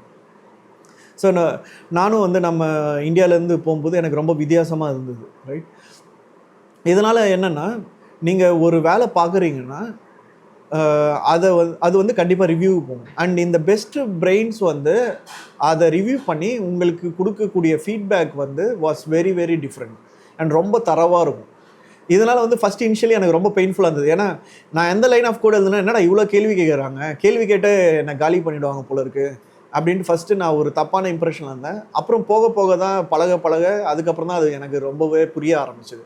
ஏன்னா I was working with the best, not just in that country, not just in that company. I was working with the best in the entire world. So அப்படி வரும்போது கண்டிப்பாக அவங்க உங்களுக்கு டஃப் கொடுப்பாங்க. ஸோ நீங்கள் அந்த டஃப்பான ஒரு என்வரான்மெண்ட்டில் ஒர்க் பண்ணும்போது உங்கள் ஸ்கில்ஸ் வந்து ஆப்வியஸ்லி பெட்டராகும், ரைட்? அண்ட் சில டைம் வந்து ஓகே பெஸ்ட் கோட் எழுதுனாவே உங்களுக்கு போதுமான நெகோசியேஷன் ஸ்கில்ஸ் பெட்டராகும். அதே போல் எப்படி வந்து இது போல் மல்டி கல்ச்சுரல் டீம்ஸில் வந்து ஒர்க் பண்ணணும், அவங்க கல்ச்சரல் என்ன, அவங்க ஏன் வந்து ஒரு சில வேர்ட்ஸ் யூஸ் பண்ணி இங்கிலீஷில் பேசுகிறாங்க, அந்த இடத்துலையும் நீங்கள் பார்த்தீங்கன்னா இந்த இங்கிலீஷ் கம்யூனிகேஷன் வந்து நம்ம நினைப்போம் வெளிநாட்டு ஆளுங்கன்னா இங்கிலீஷ் தெரியும்ன்ட்டு. நிறைய பேர் வந்து வெளிநாட்டு ஆளுங்களுக்கு இங்கிலீஷே தெரியாது. ஆனால் அவங்களும் வந்து எப்படி கரெக்டாக பேசினா இது அவருக்கு கம்யூனிகேட் பண்ண முடியும், இந்த மாதிரி விஷயங்கள்லாம் கூட நீங்கள் நிறைய கற்றுக்கூடிய ஒரு விஷயமா இருந்தது அங்கே ஒர்க் பண்ணும்போது. ஓகே ஷரத், இப்போ கொஞ்சம் கியரை ஷிஃப்ட் பண்ணிட்டு கொஞ்சம் டீட்டெயிலாக போவோம். ஏன்னா நான் ஒரு +2 படித்த பையனை ஞாபகம் வச்சுங்க, சும்மா கற்பனை. எனக்கு எட்ஜ் கம்ப்யூட்டிங்னா என்னன்னு தெரில, இதை பற்றி எனக்கு கொஞ்சம் சொல்லுங்கள். ஸோ எட்ஜ் கம்ப்யூட்டிங்னா என்னென்னா, இப்போ வந்து க்ளவுட் கம்ப்யூட்டிங் இருக்குது. க்ளவுட் கம்ப்யூட்டிங்னா என்ன அப்படின்றதோட ஆப்போசிட் டைரெக்ஷனில் நீங்கள் அதை பார்க்கணும். க்ளவுட் கம்ப்யூட்டிங்கில் என்ன ஆகுது, சப்போஸ் வந்து நீங்கள் உங்களோட டேட் ஆஃப் பர்த் இது எல்லாத்தையும் நீங்கள் வந்து ஒரு ஃபார்ம் ஃபில் பண்ணுறீங்க. ஃபார்ம் ஃபில் பண்ணதுக்கப்புறம் என்ன ஆகும், அந்த ஃபில் பண்ண டேட்டா எல்லாமே க்ளவுடுக்கு போயிட்டு அங்கே ஏதோ ஒரு பிஸ்னஸ் லாஜிக் ரன் பண்ணிட்டு அது சொல்லும், ஓகே நீங்கள் இந்த ஏரியாலேருந்து வரீங்க, உங்கள் நேம் இது, உங்கள் ஏஜ் இது, ஸோ உங்களுக்கு வந்து இதுதான் வந்து லோனோட இன்ட்ரெஸ்ட் பர்சன்டேஜ்ன்ட்டு ஏதோ ஒரு பிஸ்னஸ் லாஜிக் க்ளவுடில் ரன் ஆகிட்டு உங்களுக்கு சொல்லுது. இதுதான் க்ளவுட் கம்ப்யூட்டிங். எட்ஜ் கம்ப்யூட்டில் என்னன்னா, இந்த மாதிரி ப்ராசஸிங் வந்து உங்களோட டிவைஸ்லேயே ரன் ஆகும். ஃபார் எக்ஸாம்பிள் உங்கள் ஃபோன்லேயே ரன் ஆகும். மெயினாக எட்ஜ் கம்ப்யூட்டிங்கிறது எப்போ பாப்புலரைஸ் ஆக ஆரம்பிச்சுன்னா, ஏஐ சிஸ்டம்ஸ்லாம் வரவே எட்ஜ் கம்ப்யூட்டிங்கிறது அந்த டெர்மினாலஜி நிறைய பாப்புலரைஸ். என்ன ரீசன்னா, முன்னாடி வந்து நீங்கள் ஒரு ஏஐ மிஷின் லேர்னிங் அல்காரிதத்தை வந்து ட்ரெயின் பண்ணுறதா இருக்கட்டும், இல்லை ட்ரெயின் பண்ணதுக்கு இப்போ ரன் பண்ண வேண்டிய விஷயங்கள் எல்லாமே வந்து பார்த்திங்கன்னா க்ளவுடில் நடந்துட்டு இருந்துச்சு, இல்லைனா ஒரு சர்வர் போட்டு சர்வரில் நடந்துட்டு இருந்துச்சு. இதனால் என்ன அட்வான்டேஜ் டிஸ்அட்வான்டேஜ் அப்படின்னு நீங்கள் பார்த்தீங்கன்னா, இப்போ எத்தனை பேரால் வந்து அது போல் ஒரு சர்வர் அஃபோர்ட் பண்ணி அதில் ரன் பண்ண முடியும், இல்லை எல்லா ப்ராடக்ட்டுமே அது போல் சர்வரில் ரன் பண்ணக்கூடிய ப்ராடக்ட்ஸ் அப்படின்னு பார்த்தீங்கன்னா கிடையாது. ஃபார் எக்ஸாம்பிள் இன்றைக்குள்ள மொபைல் ஃபோன்ஸ்லேயே ஏஐ சிப்ஸ் இருக்குது. அதெல்லாம் எப்படி வந்ததுன்னா, அந்த எட்ஜ் கம்ப்யூட்டிங்ன்ற அந்த இனோவேஷனால் வந்த ஒரு விஷயங்கள் தான். ஃபார் எக்ஸாம்பிள் முன்னாடி என்ன ஆகும்னா, உங்கள் ஸ்மார்ட் ஃபோனில் வந்து ஒரு கேமரா இருக்கும். அந்த கேமரா வந்து ஒரு ஃபோட்டோ எடுத்ததுக்கப்புறம் இல்லை ஒரு வீடியோ எடுத்ததுக்கப்புறம் அந்த வீடியோ ப்ராசஸிங் அதில் ஒரு ஏஐ அல்காரிதம் ரன் ஆகணுன்ற ஒரு வீடியோ ப்ராசஸிங் இருக்குன்னா, அது எப்போவுமே வந்து சர்வரில் ரன் ஆகிட்டு அதோட ரிசல்ட்ஸை தான் அந்த ஃபோனுக்கு அனுப்பிச்சிட்டு இருந்தது முன்னாடி இருந்த சிஸ்டம்ஸில், ரொம்ப பிகினிங்கில். ஏன்னா நம்மளோட எட்ஜ் டிவைசஸில் அது ரன் பண்ணக்கூடிய கேப்பபிலிட்டிஸ் கிடையாது. ஆனால் இப்போ சிப்போட ரெவல்யூஷன்னாலையும் சிப்போட பிரேக் த்ரூஸ்னாலையுமே வந்து அந்த மாதிரி அல்காரிதம்ஸ் இப்போ உங்கள் ஃபோன்லேயே ரன் ஆகுது. ஃபார் எக்ஸாம்பிள் உங்கள் ஃபேஸ் நீங்கள் வந்து உங்களோட ஃபோனில் பார்க்குறீங்க, அது அன்லாக் ஆகணும். ஸோ ஃபஸ்ட்டு ஃபேஸை வந்து அதில் உள்ள ஒரு கேமராவோ சென்சாரோ படம் பிடிச்சிட்டு அந்த படத்தை வந்து க்ளவுடுக்கு அமிச்சு, ஓகே ஒரு ஷாகுல் அதனால் இந்த ஃபோனை அன்லாக் பண்ணுன்னு சொல்கிறத விட இங்கே இருக்க லோக்கல் சிப்லேயே உங்கள் ஃபேஸோட டீட்டெயில்ஸ் ஆல்ரெடி அவங்க வந்து கோட் பண்ணி வச்சுருப்பாங்க. ஸோ இப்போ எடுத்த ஃபோட்டோவும் அந்த கோட் பண்ண டீட்டெயிலும் மேட்ச் ஆகுதுன்னா உடனே அன்லாக் ஆகுது. ஸோ இது ஒரு example of edge computing. So இதுதான் எட்ஜ் கம்ப்யூட்டிங்ன்றது. இப்போ எட்ஜ் கம்ப்யூட்டிங்கில் இந்த சின்ன சின்ன ஏஐ மாடல்ஸ்லாம் வந்து உட்காரதா சில பேச்சு நடந்திருக்காங்க. இதை சுற்றி என்ன யூஸ் கேசஸ் பில்ட் ஆகும்? ஓகே, நான் இப்போ முன்னாடி சொன்ன யூஸ் கேஸே வந்து பார்த்தீங்கன்னா ஏஐ மாடல் வந்து இங்கே தான் உட்காந்துருக்கும். ஆனால் ட்ரெயின் வந்து இதில் பண்ணியிருப்பாங்களான்னா சில கேசஸில் ட்ரைனிங்கும் இங்கேயே நடக்குது. ஃபார் எக்ஸாம்பிள் உங்கள் ஃபேஸ் எடுத்து இதுதான் வந்து சாகுல் அப்படின்ற ஒரு விஷயம் வந்து லோக்கல்லையே உங்களுக்கு ட்ரெயின் ஆகுது. ஆனால் சில காம்ப்ளிகேட்டட் திங்ஸில் வந்து லோக்கலில் உங்களால் வந்து ட்ரெயின் பண்ண முடியாது. ஏன்னா அதுக்கு அவ்வளோ பவர் இருக்காது, ட்ரைனிங் பவர் இருக்காது. ட்ரைனிங் பவர்ன்றது என்ன, உங்களுக்கு இத்தனை நம்பர் ஆஃப் சிபியூ கோர்ஸ் இருக்கணும், ரைட்? அதுக்கு அந்த சிபியூ கோர்ஸை பவர் பண்ணுறதுக்கு உங்களுக்கு வந்து எனர்ஜி சோர்ஸ் இருக்கணும். உங்கள் ஃபோன் பார்த்தீங்கன்னா ஒரு சின்ன பேட்டரியில் அது இருக்குது. எவ்வளோ தான் 5000 mAh இதெல்லாம் சொன்னாலும் அதால் அது பண்ண முடியுமா? அவ்வளோ பெரிய சிப் உள்ளே கொண்டு வந்தீங்கன்னா உங்களுக்கு அந்த மாதிரி கன்ஸ்டன்ஸ் தான். ஃபோனை விட ட்ரைனிங் மிஷின் ஆகிடும் அது, கரெக்டுங்களா? ஸோ சில இடத்துல அது பண்ண முடியாது. மற்றபடி இப்போ இருக்க உங்களோட ஃபோனில் இருக்க ஃபோன் லெவலில் பண்ணக்கூடிய இன்ஃபரன்சஸ், இந்த ஏஐ ரிலேட்டட் டாஸ்க் எல்லாமே வந்து உங்களோட ஃபோனில் இருக்கிற ஜிபியூ அப்படின்ற ஒரு சிப்பில் தான் அந்த மாதிரி விஷயங்கள்லாம் நடக்குது. ஸோ இந்த மாதிரி வந்து ஃபோன்லேயே நாட் ஜஸ்ட் உங்களோட ஃபேஸ், ரைட்? இப்போ வேறு ஏதாவது டேட்டா வச்சுட்டு கூட வந்து ஃபோனில் இப்போ சொல்லுது நீங்கள் வந்து பேட்ரி உங்களது வந்து லைஃப் கம்மியாயிடுச்சு, ரைட்? அதெல்லாம் எப்படி சொல்லுதுன்னா, இந்த போல் உள்ளே இருக்க சிப்பே வந்து நீங்கள் ரெகுலராக பண்ணுற ஆக்டிவிட்டிஸ் எல்லாமே மானிட்டர் பண்ணி லோக்கல்லையே வந்து உங்கள் ஃபோனை மானிட்டர் பண்ணி அதுவே இன்ஃபர் பண்ணி உங்களுக்கு சில ரிப்போர்ட்ஸ்லாம் தருது. ஸோ இந்த மாதிரி விஷயங்கள்லாம் உங்களுக்கு சிப்புக்குள்ளேயே நடக்குது. ஓகே ஷரத், நீங்கள் உங்களோட ஓவர் தி பீரியட் ஆஃப் எக்ஸ்பீரியன்ஸில் ஒரு சர்டன் ஸ்டென்ட் வந்து கேமரா விஷன், இந்த கம்ப்யூட்டர் விஷன் கேமரா ரிலேட்டட் ப்ராடக்ட்டில் நிறையா ஒர்க் பண்ணுறீங்க. ஸோ அதை பற்றி கொஞ்சம் டீட்டெயிலாக சொல்லுங்கள். யாராச்சும் அது அந்த ஃபீல்டில் என்ட்ரு ஆனால் என்ன மாதிரி ஸ்கில் வளர்த்துக்கணும், என்னென்ன மாதிரி ஆப்பர்ச்சுனிட்டிஸ், என்னென்ன ப்ராடக்ட்ஸு, அதை சுற்றி உள்ள கான்செப்ட்ஸ் இதெல்லாம் கொஞ்சம் சொல்லுங்கள். கண்டிப்பாக. ஸோ நீங்கள் ஒரு கேமரா பேஸ்டாக வந்து கற்றுக்கணும், அதில் நீங்கள் ப்ராடக்ட் பண்ணணுன்ட்டு ஆசைப்பட்றீங்கன்னா ஓப்பன் சிவின்ட்டு ஒரு லைப்ரரி இருக்குது. இன்டெல் மெயினாக ஸ்பான்சர் பண்ணிட்டு இருந்தான். ஸோ அந்த மாதிரி ஓப்பன் சிவின்ற இல்லை அதோட ஈக்குவலண்ட்டாக வேறு ஏதாவது லைப்ரரிஸ் இருந்துச்சுன்னா ஃபஸ்ட்டு நீங்கள் வந்து அதை ஃபெமிலரைஸ் ஆகணும். ஓகே, ஓப்பன் சிவின்றது ஒரு எஸ்டிகே, ஒரு லைப்ரரி, அதை ஃபெமிலரைஸ் ஆனால் போதுமா அப்படின்னு கேட்டிங்கன்னா, ஃபஸ்ட்டு கம்ப்யூட்டர் விஷன் என்னன்ற ஃபண்டமெண்டல்ஸ் கண்டிப்பாக நீங்கள் படிக்கணும். ஸோ ஒரு கேமரா எப்படி ஒர்க் ஆகுது, ரைட்?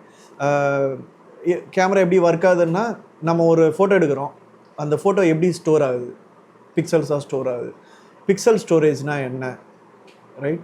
ஆர்ஜிபினா என்ன, கம்ப்யூட்டரில் வந்து அந்த பிக்சர் எப்படி ஸ்டோர் பண்ணுறாங்க, எப்படி ரிட்ரீவ் பண்ணுறாங்க அப்படின்ற மாதிரியான பேசிக்ஸ்லேருந்து ஆரம்பித்து கம்ப்யூட்டர் விஷன் ரிலேட்டட் பேசிக்ஸை நீங்கள் கற்றுக்கணும். ஃபார் எக்ஸாம்பிள் வந்து நீங்கள் ஒரு ஃபோட்டோ எடுக்கிறீங்க, எடுத்ததுக்கப்புறம் அந்த ஃபோட்டோவை நீங்கள் ரொட்டேட் பண்ணணும். இல்லை அந்த ஃபோட்டோ வந்து கலரில் எடுக்கிறீங்க, அதை பிளாக் அண்ட் ஒயிட்டாக மாற்றணும். இல்லை வந்து நம்ம நிறைய பேர் வந்து ஃபோட்டோஷாப் யூஸ் பண்ணியிருப்போம், அதில் வந்து ஒரு ஃபோட்டோவோட பிரைட்னஸ் இன்க்ரீஸ் பண்ணுறேன், ரைட்? இந்த மாதிரி கான்செப்ட்ஸ்க்கு பேர் தான் இமேஜ் ப்ராசஸிங் கான்செப்ட்ஸ்ன்னு நம்ம படிச்சிருப்போம். நிறைய வாட்டி என்ன சொல்லுவோம்னா, கம்ப்யூட்டர் விஷன் தான் இமேஜ் ப்ராசஸிங்கோட ஆப்போசிட் சைடு ஆஃப் திங்ஸாக நம்ம பார்க்கணுன்னு சொல்லுவோம், ரைட்? ஸோ இந்த மாதிரி விஷயங்கள்லாம் நீங்கள் அந்த ஓப்பன் சிவியில் எப்படி பண்ணணுன்ட்டு சின்ன சின்னதாக நீங்கள் ப்ரோக்ராம் எழுதி பார்க்கும்போது நீங்கள் கம்ப்யூட்டர் விஷனோட கான்செப்ட்ஸை லேர்ன் பண்ண ஆரம்பிப்பீங்க. ஸோ இதை லேர்ன் பண்ண ஆரம்பித்ததுக்கப்புறம் நீங்களாக ஒரு அப்ளிகேஷனை வந்து டெவலப் பண்ணுறதுக்கு ஃபோக்கஸ் பண்ணணும். நான் என்னோடய முன்னாடி இன்டர்வியூஸ்லையுமே நான் அதுதான் சொல்லியிருப்பேன். ஸோ நீங்களாக ஒரு ப்ராப்ளம் எடுத்து, ஃபார் எக்ஸாம்பிள் வந்து நான் ஒரு அப்ளிகேஷன் டெவலப் பண்ணுறேன், அதில் நான் வந்து ஃபேஸை டிடெக்ட் பண்ணுறேன், ரைட்? நான் ஒரு அப்ளிகேஷன் டெவலப் பண்ணுறேன், அதில் பேக்ரவுண்டை ரிமூவ் பண்ணுறேன்ட்டு ஒரு கோலை வச்சு அது எப்படி நீங்கள் வந்து ஓப்பன் சிவை யூஸ் பண்ணி பண்ணணுன்றதை நீங்கள் வந்து அந்த ப்ராஜெக்ட் மூலமாக கோடு எழுதி நீங்கள் அதை கற்றுக்க ஆரம்பிக்கணும்.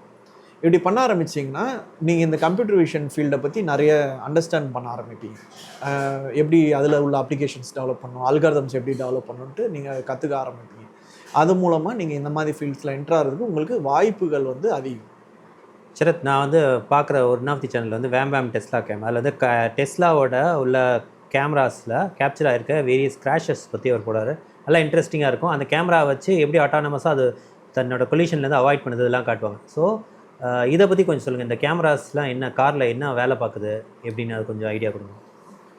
கண்டிப்பாக. ஸோ நான் முன்னாடி சொன்ன மாதிரி இந்த மாதிரி இதுலேயுமே வந்து கம்ப்யூட்டர் மிஷனோட ரோல் வந்து ஒரு மேஜர் ரோலாக ப்ளே ஆகும். ஃபார் எக்ஸாம்பிள் வந்து நீங்கள் சொன்ன மாதிரி கிராஷ் ஆகாமல் அவாய்ட் பண்ணுறதுக்கு ஃபஸ்ட்டு வந்து முன்னாடி ஒரு அப்டக்கிள் வருது அப்படின்றத டிடெக்ட் பண்ணணும்னா அந்த கேமராலேருந்து வர இமேஜை ப்ராசஸ் பண்ணி ஏதோ ஒரு எட்ஜ் கம்ப்யூட்டிங் டிவைஸில் அந்த கம்ப்யூட்டருக்குள்ளேயே உள்ள ஒரு ஜிபியூலேயோ போர்ட்லேயோ இதுலேயே வந்து அது சொன்னால் தான் காரோட பிரேக் அப்ளை ஆகும், கரெக்டுங்களா? இல்லை வார்னிங்காவது காட்டும், எதையோ நீங்கள் இடிக்க போகிறீங்க, ஏதோ உங்களுக்கு கிட்ட வந்துட்டு இருக்குது. இன்றைக்குள்ள நம்மளோட இந்தியாவில் உள்ள கார்ஸ்லையுமே அந்த மாதிரி ஃபீச்சர்ஸ்லாம் இருக்குது. ஸோ அந்த இடத்துல பார்த்தீங்கன்னா அந்த இமேஜை எடுத்து ஓகே நம்மளுக்கு முன்னாடி ரோடு தான் இருக்கா, இல்லை ஏதோ ஒரு அப்டக்கிள் இருக்கான்ட்டு ரொம்ப குயிக்கஸ்ட் டைமில் ஒரு மிஷின் சொல்லணும். ஸோ அப்போது அந்த மிஷின்குள்ளே ஒரு சாஃப்ட்வேர் ரன் ஆகணும். ஸோ அந்த இமேஜ் ப்ராசஸிங்கில் வந்து பார்த்திங்கன்னா உங்களுக்கு ஒன்று ஏஎம்எல் வச்சு சொல்யூஷன்ஸ் உண்டு, சில இடத்துல கம்ப்யூட்டர் விஷன் வச்சே வந்து ஓகே முன்னாடி வந்து ரோடு கிடையாது, ஆனால் முன்னாடி வந்து அப்டக்கிள் இருக்குது அப்படின்ட்டு சொல்ல வேண்டிய அல்காரிதம்ஸ் வந்து அந்த காருக்குள்ளேயே அவங்க தயார் பண்ணி அதை நல்லாவே டெஸ்ட் பண்ணி அதை வந்து அவங்க ரேட்டிங்லாம் பண்ணி கவர்மெண்ட் கிட்ட வந்து அப்ரூவல்ஸ் வாங்கி அந்த காரில் போட்டு நம்மளுக்கு அதை ஒரு டெக்னாலஜியாக அவங்க வந்து கேட்டர் பண்ணுறாங்க. இதில் முக்கியமான விஷயம் என்ன நீங்கள் பார்க்கணும்னா, இந்த இடத்துல லைஃப் அண்ட் டெத் சிச்சுவேஷன் இருக்குது. அப்போது உங்களுக்கு வந்து உங்களோட இன்ஜினியரிங் ப்ராப்ளம்ஸ் எல்லாமே ட்ரெடிஷ்னல் சாஃப்ட்வேர் டெவலப்மெண்ட்டாக இல்லாமல் அதை வந்து ரியல் வேர்ல்டில் ரியல் டைமில் ஒர்க் பண்ண வேண்டிய சேலஞ்சஸ் உங்கள் வழியில் வரும். ஸோ நீங்கள் அதுக்கு தகுந்த மாதிரி நீங்கள் அந்த சாஃப்ட்வேரை வந்து நீங்கள் டெவலப் பண்ண வேண்டியிருக்கும். அதே போல் அந்த மாதிரி ஆப்டிமைசேஷன் பண்ணும்போது சாஃப்ட்வேரில் மட்டும் நீங்கள் ஆப்டிமைசேஷன் பண்ணால் பத்தாது. நீங்கள் செலக்ட் பண்ணுற கேமராலேருந்து லென்ஸ்லேருந்து ஆரம்பித்து நீங்கள் அதுக்கப்புறம் உங்களுக்கு அந்த சொல்லக்கூடிய அல்காரிதம்ஸ்லையுமே வந்து நீங்கள் டியூன் பண்ண வேண்டியிருக்கும். போர்டு லெவலில் கூட சில டைம் வந்து டியூன் பண்ண வேண்டியிருக்கும். எந்த சிப் உள்ளே போடுறீங்க, அந்த சிப்புக்குள்ளே உள்ள சிப்ஸை வந்து நீங்கள் எப்படி யூஸ் பண்ணுறீங்க, அந்த சிப்புக்குள்ளே உள்ள கோர்ஸை நீங்கள் எப்படி யூஸ் பண்ணுறீங்க, அந்த லெவலில் நீங்கள் வந்து அண்டர்ஸ்டாண்ட் பண்ணி அந்த சாஃப்ட்வேர் நீங்கள் டெவலப் பண்ண வேண்டியிருக்கும். ஸோ அண்ட் இதுக்கு வந்து நிறைய கிராஸ் ஃபங்க்ஷனல் டீம்ஸ் கூட ஒர்க் பண்ணி நீங்கள் இந்த கோலை அச்சீவ் பண்ண வேண்டியிருக்கும். நீங்கள் வந்து ஹார்ட்வேர் இன்ஜினியர் ஹார்ட்வேரை பார்த்துப்பா, நான் சாஃப்ட்வேர் பார்த்துப்பேன்ட்டு அந்த மாதிரி விஷயங்களில் உங்களால் ஒர்க் பண்ணி இந்த மாதிரி ப்ராப்ளம்ஸை சால்வ் பண்ண முடியாது. அந்த ஹார்ட்வேர் என்ன, அதோட லிமிடேஷன்ஸ் என்ன, அதை என்னால் சாஃப்ட்வேரில் பண்ண முடியுமா, அதே போல் ஹார்ட்வேர் இன்ஜினியரும் வந்து சாஃப்ட்வேர் என்ன பண்ணுது, சாஃப்ட்வேர் என்ன லிமிடேஷனுக்கு அதை என்னால் ஹார்ட்வேரில் ஹெல்ப் பண்ண முடியுமான்னு பார்த்து சேர்ந்து வந்து இந்த மாதிரி சிஸ்டம்ஸை வந்து நம்மளுக்கு ரியல் வேர்ல்டில் கொண்டு வர வேண்டிய சேலஞ்சஸ் வந்து கம்ப்ளீட்டாக வேறு மாதிரி இருக்கும்.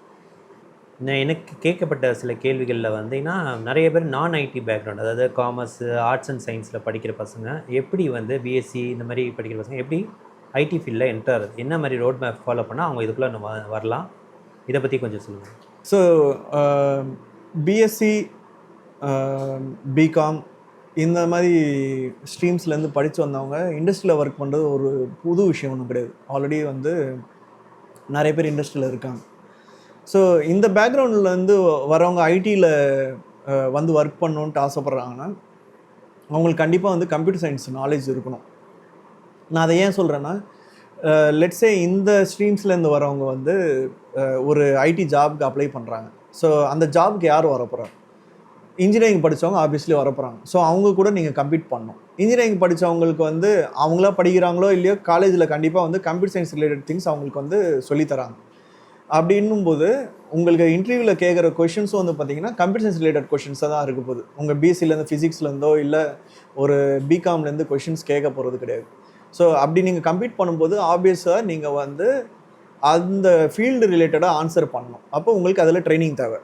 இப்போ ஒருவேளை உங்கள் பிஎஸ்சிலேயோ இல்லை பிகாம்லேயோ கம்ப்யூட்டர் சயின்ஸ் கோர்சஸ் அவ்வளோவா இல்லை அப்படின்னும் போது நீங்களாகவே வந்து அது ரிலேட்டடான ட்ரைனிங்ஸ் போகிறதோ இல்லைனா வந்து உங்களோட ஓன் டைம் அதில் இன்வெஸ்ட் பண்ணி நீங்கள் அந்த மாதிரி விஷயங்களை கற்றுக்கினா தான் உங்களால் வந்து இன்டர்வியூ ஃபஸ்ட்டு கிளியர் பண்ண முடியும்.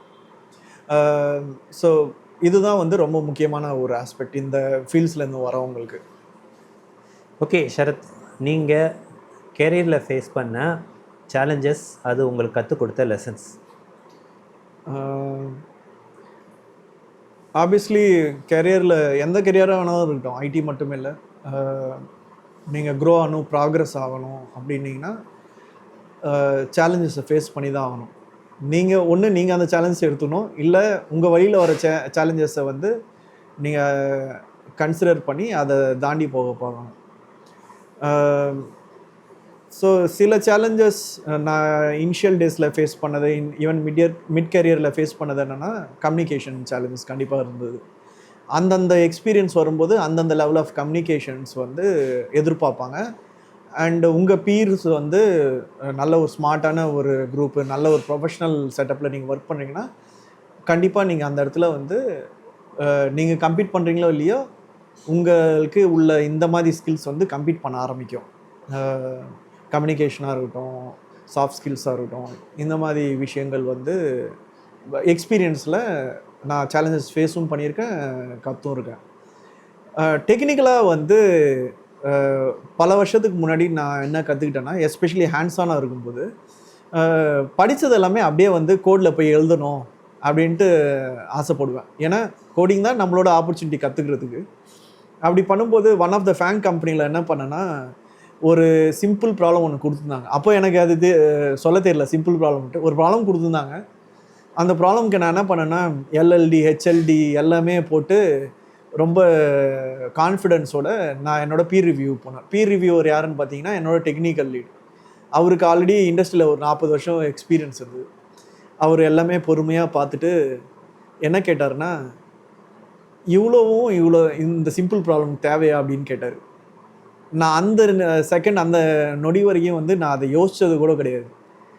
இது பயங்கரமாக ஏதோ பண்ணி நல்லா சூப்பராக பண்ணணுன்ட்டு இன்ஜினியரிங்கில் படித்த எல்லா கான்செப்ட்டுமே போட்டு பண்ணியிருந்தேன். இப்போதி அந்த டைமுக்கே என்னோடய எக்ஸ்பீரியன்ஸ் 5-6 வருஷமாக இருந்தது ஃபீல்டில். அந்த ஒரு கேள்வி என்னை வந்து அவர் கேட்டது சிம்பிள் கொஷன். ஸோ எல்லாத்தையுமே அன்றைக்கி நான் எரேஸ் பண்ணி அப்புறம் அந்த ஒரு சர்வீஸை வந்து கரெக்டாக எந்த அளவுக்கு இன்ஜினியரிங் வேணுமோ அதை பண்ணி மாடுலராக பண்ண வேண்டியிருந்துச்சு. கண்டிப்பாக ஃபங்க்ஷனாக பிரிக்க வேண்டியிருந்துச்சு, கிளாஸாக பிரிக்க வேண்டிய அதெல்லாமே பண்ணி கொடுத்தேன். ஆனால் அந்த கொஷின் இன்னையே வர என்னை ரைட்டான பேலன்ஸில் இன்ஜினியரிங் பண்ண வைக்கிறதுக்கு என்னை கைட் பண்ணிகிட்ருக்கு. ஸோ அன்னைக்கு நான் அந்த 5 வருஷம் 6 வருஷம் இருக்கும்போது அது அவர் கேட்டது சடாலன்ட்டு பட்டு என் ஈகோவை அதை டச் பண்ணிச்சு, அது எல்லாமே. அண்ட் அன்றைக்கி நான் கொஞ்ச நேரம் அவர் கூட வந்து டிபேட்டு கூட பண்ணேன், இது கண்டிப்பாக தேவை இதெல்லாமே. ஆனால் அந்த ரூமை விட்டு நான் வெளியே வரும்போது நான் ஒரு வேறு ஆளாக மாறிட்டேன். ஸோ இது ஒன் ஆஃப் த எக்ஸாம்பிள். நான் ஜெனரலி நிறைய இன்ஜினியர்ஸ் யார் நிறைய பேர் டிஎஸ்ஸு டிசைன் சிஸ்டம் டிசைன்லாம் படிச்சிருந்தவங்க டிமாண்ட் எடுத்து நிறைய திங்ஸை போட்டு பயங்கர காம்ப்ளிகேட் ஆக்குவாங்க. அந்த டைமில் நம்ம வந்து இது சிம்பிளாக பண்ண முடியுமா? ஏன்னா சிம்பிளிசிட்டிக்கு வந்து ஒரு காஸ்ட் இருக்குது, which is generally low cost. நான் ஒரு டிசைன் போட்டு நான் அதை இம்ப்ளிமெண்ட் பண்ணி அடுத்தது சாகுல் வந்து எடுத்து பண்ணுறாருன்னா அவருக்கு வந்து நான் சரத்து இருந்து எக்ஸ்பிளைன் பண்ணணுன்ற அவசியம் இருக்குது. அதே போல் அந்த மெயின்டெனன்ஸ் நைட்மேர் இருக்காது. மேபி எல்லா டைமும் இல்லை, சில டைம் வந்து அந்த சிஸ்டமுக்கு வேண்டிய ரிசோர்ஸஸும் கம்மியாக இருக்கலாம். அதுபோல் அந்த கேள்விங்க பேக் அண்ட் ஃபோர்த்து திங்க் பண்ணுறதுக்கு வந்து எனக்கு இன்னை வரை அது ஹெல்ப் பண்ணுது. ஓகே ஷரத், ரொம்ப முக்கியமான topic, work life balance in this industry. இது முக்கியமான டாபிக், அதே போல் இது ரொம்ப சென்சிட்டிவான டாபிக்னு சொல்லுவேன். ஏன்னா இன்டர்நெட்லேயும் பார்த்தீங்கன்னா நிறைய இதை பற்றி டிபேட் போயிட்டுருக்கு லாஸ்ட் ஃபியூ இயர்ஸ். எஸ்பெஷலி கோவிட்லேருந்து இந்த டிபேட் நிறையவே போயிட்டுருக்கு. ஒர்க் லைஃப் பேலன்ஸ் கண்டிப்பாக எல்லாருக்குமே தேவை. என்ன ரீசன்னா, ஒர்க் லைஃப் பேலன்ஸ் இருக்கும்போது தான் உங்களுக்கு வந்து உங்கள் ஹெல்த்தை பார்த்துக்க முடியும். Be it mental health, physical health etcetera. Again work life balance உள்ளவங்க எல்லாருக்குமே ஹெல்த் நல்லா இருக்கான்னா அது இன்னொரு கொஷின். உங்களுக்கு ஒர்க் லைஃப் பேலன்ஸ் இருக்குது, லைஃப் சைடில் பேலன்ஸ் இருக்குது. ஆனால் நீங்கள் உங்கள் ஹேபிட்ஸ் எல்லாமே நல்லா இல்லைன்னா ஹெல்த்து வந்து கண்டிப்பாக அடி வாங்க போகுது. But ideally work life balance நல்லா இருந்துச்சுன்னா அந்த லைஃப் சைடில் உங்கள் ஃபேமிலி டேக் கேர் பண்ணிக்கிறதா இருக்கும், உங்களை நீங்கள் டேக் கேர் பண்ணிக்கிறதா இருக்கும். உங்களுக்கு அட்லீஸ்ட் அந்த டைம் கோட்டா உங்களுக்கு இருக்க போகுது. ஆனால் இதில் வந்து சில நுணுக்கங்களை யாருமே வந்து ஜெனரலி பேசுகிறதில்ல. சப்போஸ் நான் உங்களை ஹையர் பண்ணுறேன், ரைட்? ஐடியை கொஞ்ச நேரம் விட்டுட்டு பேசுவோமே. நான் உங்களை ஹையர் பண்ணுறேன், நீங்கள் இப்போ தான் கற்றுக்குட்டி டிரைவரு, நான் ஒரு கார் வச்சுருக்கேன், நீங்கள் தான் என்னோடய டிரைவர். நீங்கள் கற்றுக்குட்டியாக இருக்கும்போது நான் அது எனக்கு தெரிஞ்சிடுது நீங்கள் கற்றுக்குட்டின்னு சொல்லிட்டு. நீங்கள் எனக்கு ட்ரைவ் பண்ணிவிட்டு நான் சென்னையிலேருந்து பெங்களூர் போனேன்னா நான் உங்களுக்கு காசு தரணும். நீங்கள் ஆல்ரெடி கற்றுக்குட்டியாக இருக்கீங்க, காரும் தரேன், லைஃபும் உங்கள் மேலே பெட் பண்ணுறேன். நீங்கள் என்னை இங்கேருந்து பெங்களூர் எடுத்து போய் விட்டதுக்கப்புறம் நான் காசும் தரணும். நீங்கள் சரியாக ஓட்டல, கார் இடிக்கிறீங்க, இதெல்லாம் பண்ணும்போது நான் உங்களுக்கு பே பண்ணுறதுக்கு என்ன மோட்டிவேஷன் வரும்? யோசிக்க வேண்டிய விஷயம், கரெக்டுங்களா? அதுபோல் இப்போ நம்ம ஐடிக்கு வருவோம். ஐடியில் நீங்கள் ஒரு கற்றுக்குட்டியாக ஜாயின் பண்ணுறீங்க, உங்களுக்கு கோடிங்கும் சரியாக தெரிலன்னு நினச்சிப்போம். எடுத்துப்போமே ஒரு எக்ஸாம்பிளுக்கு, நீங்கள் சொல்கிறீங்க எனக்கு கோடிங் தெரியும், நான் டிஎஸ்எல்லாம் பயங்கரமாக பண்ணுறேன், அதுவாக பண்ணுறேன், இதுவாக பண்ணுறேன்னு நம்ம வந்து கிளைம் பண்ணுறோம். ஏன்னா நம்மளுக்கு பொறுத்தவரை நம்ம தான் பெஸ்ட்டு, ஏன்னா இன்டர்வியூ கிளியர் பண்ணி கம்பெனிக்குள்ளே வந்துருவோம். ஆனால் நீங்கள் வந்து ஒரு கம்பெனியில் வந்து கோடிங் அடிக்கிறீங்கன்னா கோடிங்கை தாண்டி பல விஷயங்கள் நீங்கள் கற்றுக்க வேண்டியிருக்கு. அந்த விஷயங்கள்லாம் உங்கள் சீனியர்ஸ் ஹெல்ப் பண்ணுவாங்க. ஆனால் அது உங்கள் வேலை, ஆனால் உங்கள் சீனியர்ஸ் ஹெல்ப் பண்ணுறாங்க. மோஸ்ட்லி அவங்க டைமும் அவங்க ஸ்ட்ரெச் பண்ணி பண்ணிகிட்ருக்காங்க. அப்படி இருக்கும்போது நீங்கள் எவ்வளோ எஃபோர்ட் பண்ணணுன்றது ஒரு விஷயம் இருக்குது, கரெக்டுங்களா? ஆனால் நீங்கள் பொறுமையாக ஒரு வருஷத்துக்குள்ளே கற்றுக்க வேண்டியது, நான் ஒர்க் லைஃப் பேலன்ஸ்ன்ற அந்த ஒரு டெர்மினாலஜிக்கில் 3 வருஷம் எடுத்து நீங்கள் கற்றுக்கிட்டு பண்ணும்போது யாருக்கு அது வந்து யூஸ்ஃபுல்லாக இருக்குது? என்ன கேட்டிங்கன்னா அது வந்து கம்பெனிக்கு ஸ்லோவராக இருக்குது. ஒரு சைடு பிஸ்னஸ் ஸ்லோவராக போகும். ஏன்னா நீங்கள் டெலிவரி பண்ணது ஒரு வருஷத்தில் 3 வருஷத்தில் டெலிவரி பண்ணுறீங்க, ஒன்று. ரெண்டாவது, அந்த 3 வருஷத்தில் யாரெல்லாம் வந்து எஃபர்ட் போட்டு லெட்ஸே 9 to 5 ஜாப் நீங்கள் பண்ணுறீங்க, உங்கள் சீனியர்ஸ்லாம் கிளம்பிடுறாங்க, ஆனால் அந்த டேயில் கற்றுக்க வேண்டிய விஷயங்கள்லாம் நீங்கள் கற்றுக்கல, கஷ்டப்பட்டுட்டே இருக்கீங்க. இன்னொரு 1 hour அதுக்கு ஸ்பெண்ட் பண்ணி நீங்கள் கற்றுக்காமல் அது ஆடப் ஆகிட்டு 3 வருஷத்தில் அப்போ தான் நீங்கள் கற்றுக்கிறீங்க. ஆனால் உங்கள் கூட இருக்க யாரோ ஒருத்தர் வந்து இன்னும் 2 மணி நேரம் எஃபர்ட் போட்டு அதை கற்றுக்கிட்டு உங்களை விட பயங்கரமாக பண்ணிட்டு போயிட்டுருக்காங்க. நான் யாருக்கு ப்ரமோஷன் தருவேன்? ஸோ அந்த ப்ரமோஷன் உங்களுக்கு வரலைன்னா யாருக்கு அது வந்து அடி வாங்குது? உங்களுக்கு அடி வாங்குது. உங்கள் டீமில் நீங்கள் போய் இருக்க வேண்டிய இடத்துல இல்லை, அப்போ உங்கள் டீமுக்கு அடி வாங்குது. உங்கள் பிஸ்னஸில் கூட பார்த்தீங்கன்னா 1 வருஷத்தில் இருக்க வேண்டிய பிஸ்னஸ் 3 வருஷம் ஆகுது. இது எல்லாமே ப்ளே ஆகுது. இதை யாருமே இவ்வளோ நுணுக்கமாக யோசிச்சு பார்க்குறதே இல்லை. ஸோ உங்களுக்கு ஏன் சம்பளம் பே பண்ணுறாங்கன்னா, உங்களுக்கு ஒரு வேலை கொடுக்குறாங்க, அது நீங்கள் நல்லா பண்ணுறீங்களா இல்லையான்ட்டு. அதே போல் இது நாலேஜ் இண்டஸ்ட்ரி. நீங்கள் அதில் நல்லா பண்ணுறது மட்டுமே இல்லாமல் கரண்ட்டாக வர டெக்னாலஜிலாம் நீங்கள் கற்றுக்கிட்டு நீங்கள் ப்ரிப்பேர் ஆகிட்டு அந்த கம்பெனிக்கு நீங்கள் பிரயோஜனமாக இருக்கீங்களா இல்லையான்றதுக்காக தான் இந்த இண்டஸ்ட்ரி இருக்குது, உங்களுக்கு பே பண்ணுறாங்க, நீங்கள் அங்கே எம்ப்ளாய் இருக்கீங்க. கரெக்டுங்களா? இந்த நுணுக்கங்கள்லாம் புரிஞ்சுக்கிட்டு நீங்கள் ஒர்க் லைஃப் பேலன்ஸையுமே வந்து கொண்டு வந்து உங்களால் பண்ண முடியுதுன்னா அதுதான் நீங்கள் இருக்கக்கூடிய ஒரு பெஸ்ட்டு சுச்சுவேஷன். மற்றபடி ஒர்க் லைஃப் பேலன்ஸ் நான் 4 மணிக்கு கடையை சாத்துறேன், 5 மணிக்கு கடையை சாத்துறேன்ட்டு நீங்கள் போகிறீங்கன்னா மேபி இண்டஸ்ட்ரியில் இருப்பீங்க, வேலையில் இருப்பீங்க, சம்பளம் கிடைக்கும் இதெல்லாமே. ஆனால் க்ரோத் இது எல்லாமே அது தகுந்த மாதிரி தான் வரும். நீங்கள் அந்த 9 to 5 எவ்வளோ கற்றுக்கிறீங்கன்றதை பொறுத்து தான் இருக்கும். அதே போல் இது நாலேஜ் இண்டஸ்ட்ரின்ட்டு இருக்கிறதுனால உங்கள் பிரெயின் வந்து சில டைம் 9 to 5 ஒர்க் ஆகுது, வேறு எப்போயோ ஒர்க் ஆகும். அந்த டைமில் நீங்கள் ஒர்க் பண்ணாமல் இது என்னோடய லைஃப் ஒர்க்க வேண்டிய டைமு அப்படின்னு சொல்லி நீங்கள் என்ன பண்ணுறீங்கன்ட்டு தெரியாமல் புரிஞ்சிக்காமல் பண்ணுறீங்கன்னாவே இந்த பிரச்சனையை வர ஆரம்பிக்கும். ஒர்க் லைஃப் பேலன்ஸ் புக்கிஷாக படித்து நீங்களாக ஒரு தியரியை பில்ட் பண்ணி எடுத்துன்னு போகிறீங்கன்னா அதை அடிபட்டு புரிஞ்சுட்டு நீங்கள் வர்றதுக்கு கொஞ்சம் டைம் எடுக்கும். அண்ட் அதே அடிகள் நானும் பட்டிருக்கேன் என் கரியரில். எனக்கும் ஒர்க் லைஃப் பேலன்ஸ்னால் என்னன்னு தெரியாமல் நான் ஓகே இத்தனை மணிக்கு நான் வந்து ஒர்க் பண்ண மாட்டேன் அப்படின்னு சொல்லி போன ஆரம்ப காலத்தில் உள்ள காலகட்டங்கள் உண்டு. பட் எல்லாருக்குமே வந்து இதை புரிஞ்சுட்டு பண்ணுறவங்களுக்கு ஒர்க் லைஃப் பேலன்ஸ் கண்டிப்பாக கிடைக்கும். ஓகே சரத், இந்த ஆக்குபேஷன் இந்த இண்டஸ்ட்ரியில் ஒர்க் பண்ணுறப்ப ஒவ்வொரு பீரியட் நம்மளுக்கு இருக்க போகிற relationship challenges, mental challenges, physical health related challenges, இதை பற்றி என்ன சொல்ல விரும்புகிறீங்க? ரொம்ப நல்ல கேள்வி, ரொம்ப முக்கியமான கேள்வி. இது நிறைய பேர் பேசி நான் பார்த்ததில்ல. ஈவன் எனக்கு என் கரியரில் கைடன்ஸ் வேணும்னு பார்க்கும்போது ரொம்ப கம்மியான புக்ஸ் தான் சாஃப்ட்வேர் இன்ஜினியர்ஸ் இந்த ரிலேட்டடாக எழுதியிருந்தாங்க. மெயினாக வந்து இந்த ஆக்குபேஷனில் பார்த்தீங்கன்னா நீங்கள் கம்ப்யூட்டர்லேயே தான் ரொம்ப நேரம் ஒர்க் பண்ணுறீங்க. எப்படி ஒர்க் பண்ணுறீங்க? ஆஃபீஸில் இருந்தால் உட்காந்து ஒர்க் பண்ணுறீங்க, வீட்டில் இருந்தீங்கன்னா கவுச்சில் ஒர்க் பண்ணுறீங்க, இல்லை பெட்டில் ஒர்க் பண்ணுறீங்க. இதெல்லாமே ஏன் இதை பற்றி நான் முக்கியமாக பேசுகிறேன்னா, கம்ப்யூட்டரில் தான் ஒர்க் பண்ணுறோம், உட்காந்து ஒர்க் பண்ணுறோம், சாஞ்சிட்டு ஒர்க் பண்ணுறோம், படுத்துட்டு ஒர்க் பண்ணுறோம். நான் ஏன் பேசுகிறேன்னா, அவ்வளோ மணி நேரம் நீங்கள் அதில் ஒர்க் பண்ணும்போது உங்களோட நம்ம பாடின்றது என்னது? It's made of bones, muscles, இதெல்லாமே அந்த அந்த இன்ஜினியரிங் ஸ்ட்ரக்சர்னு கூட சொல்லலாம்.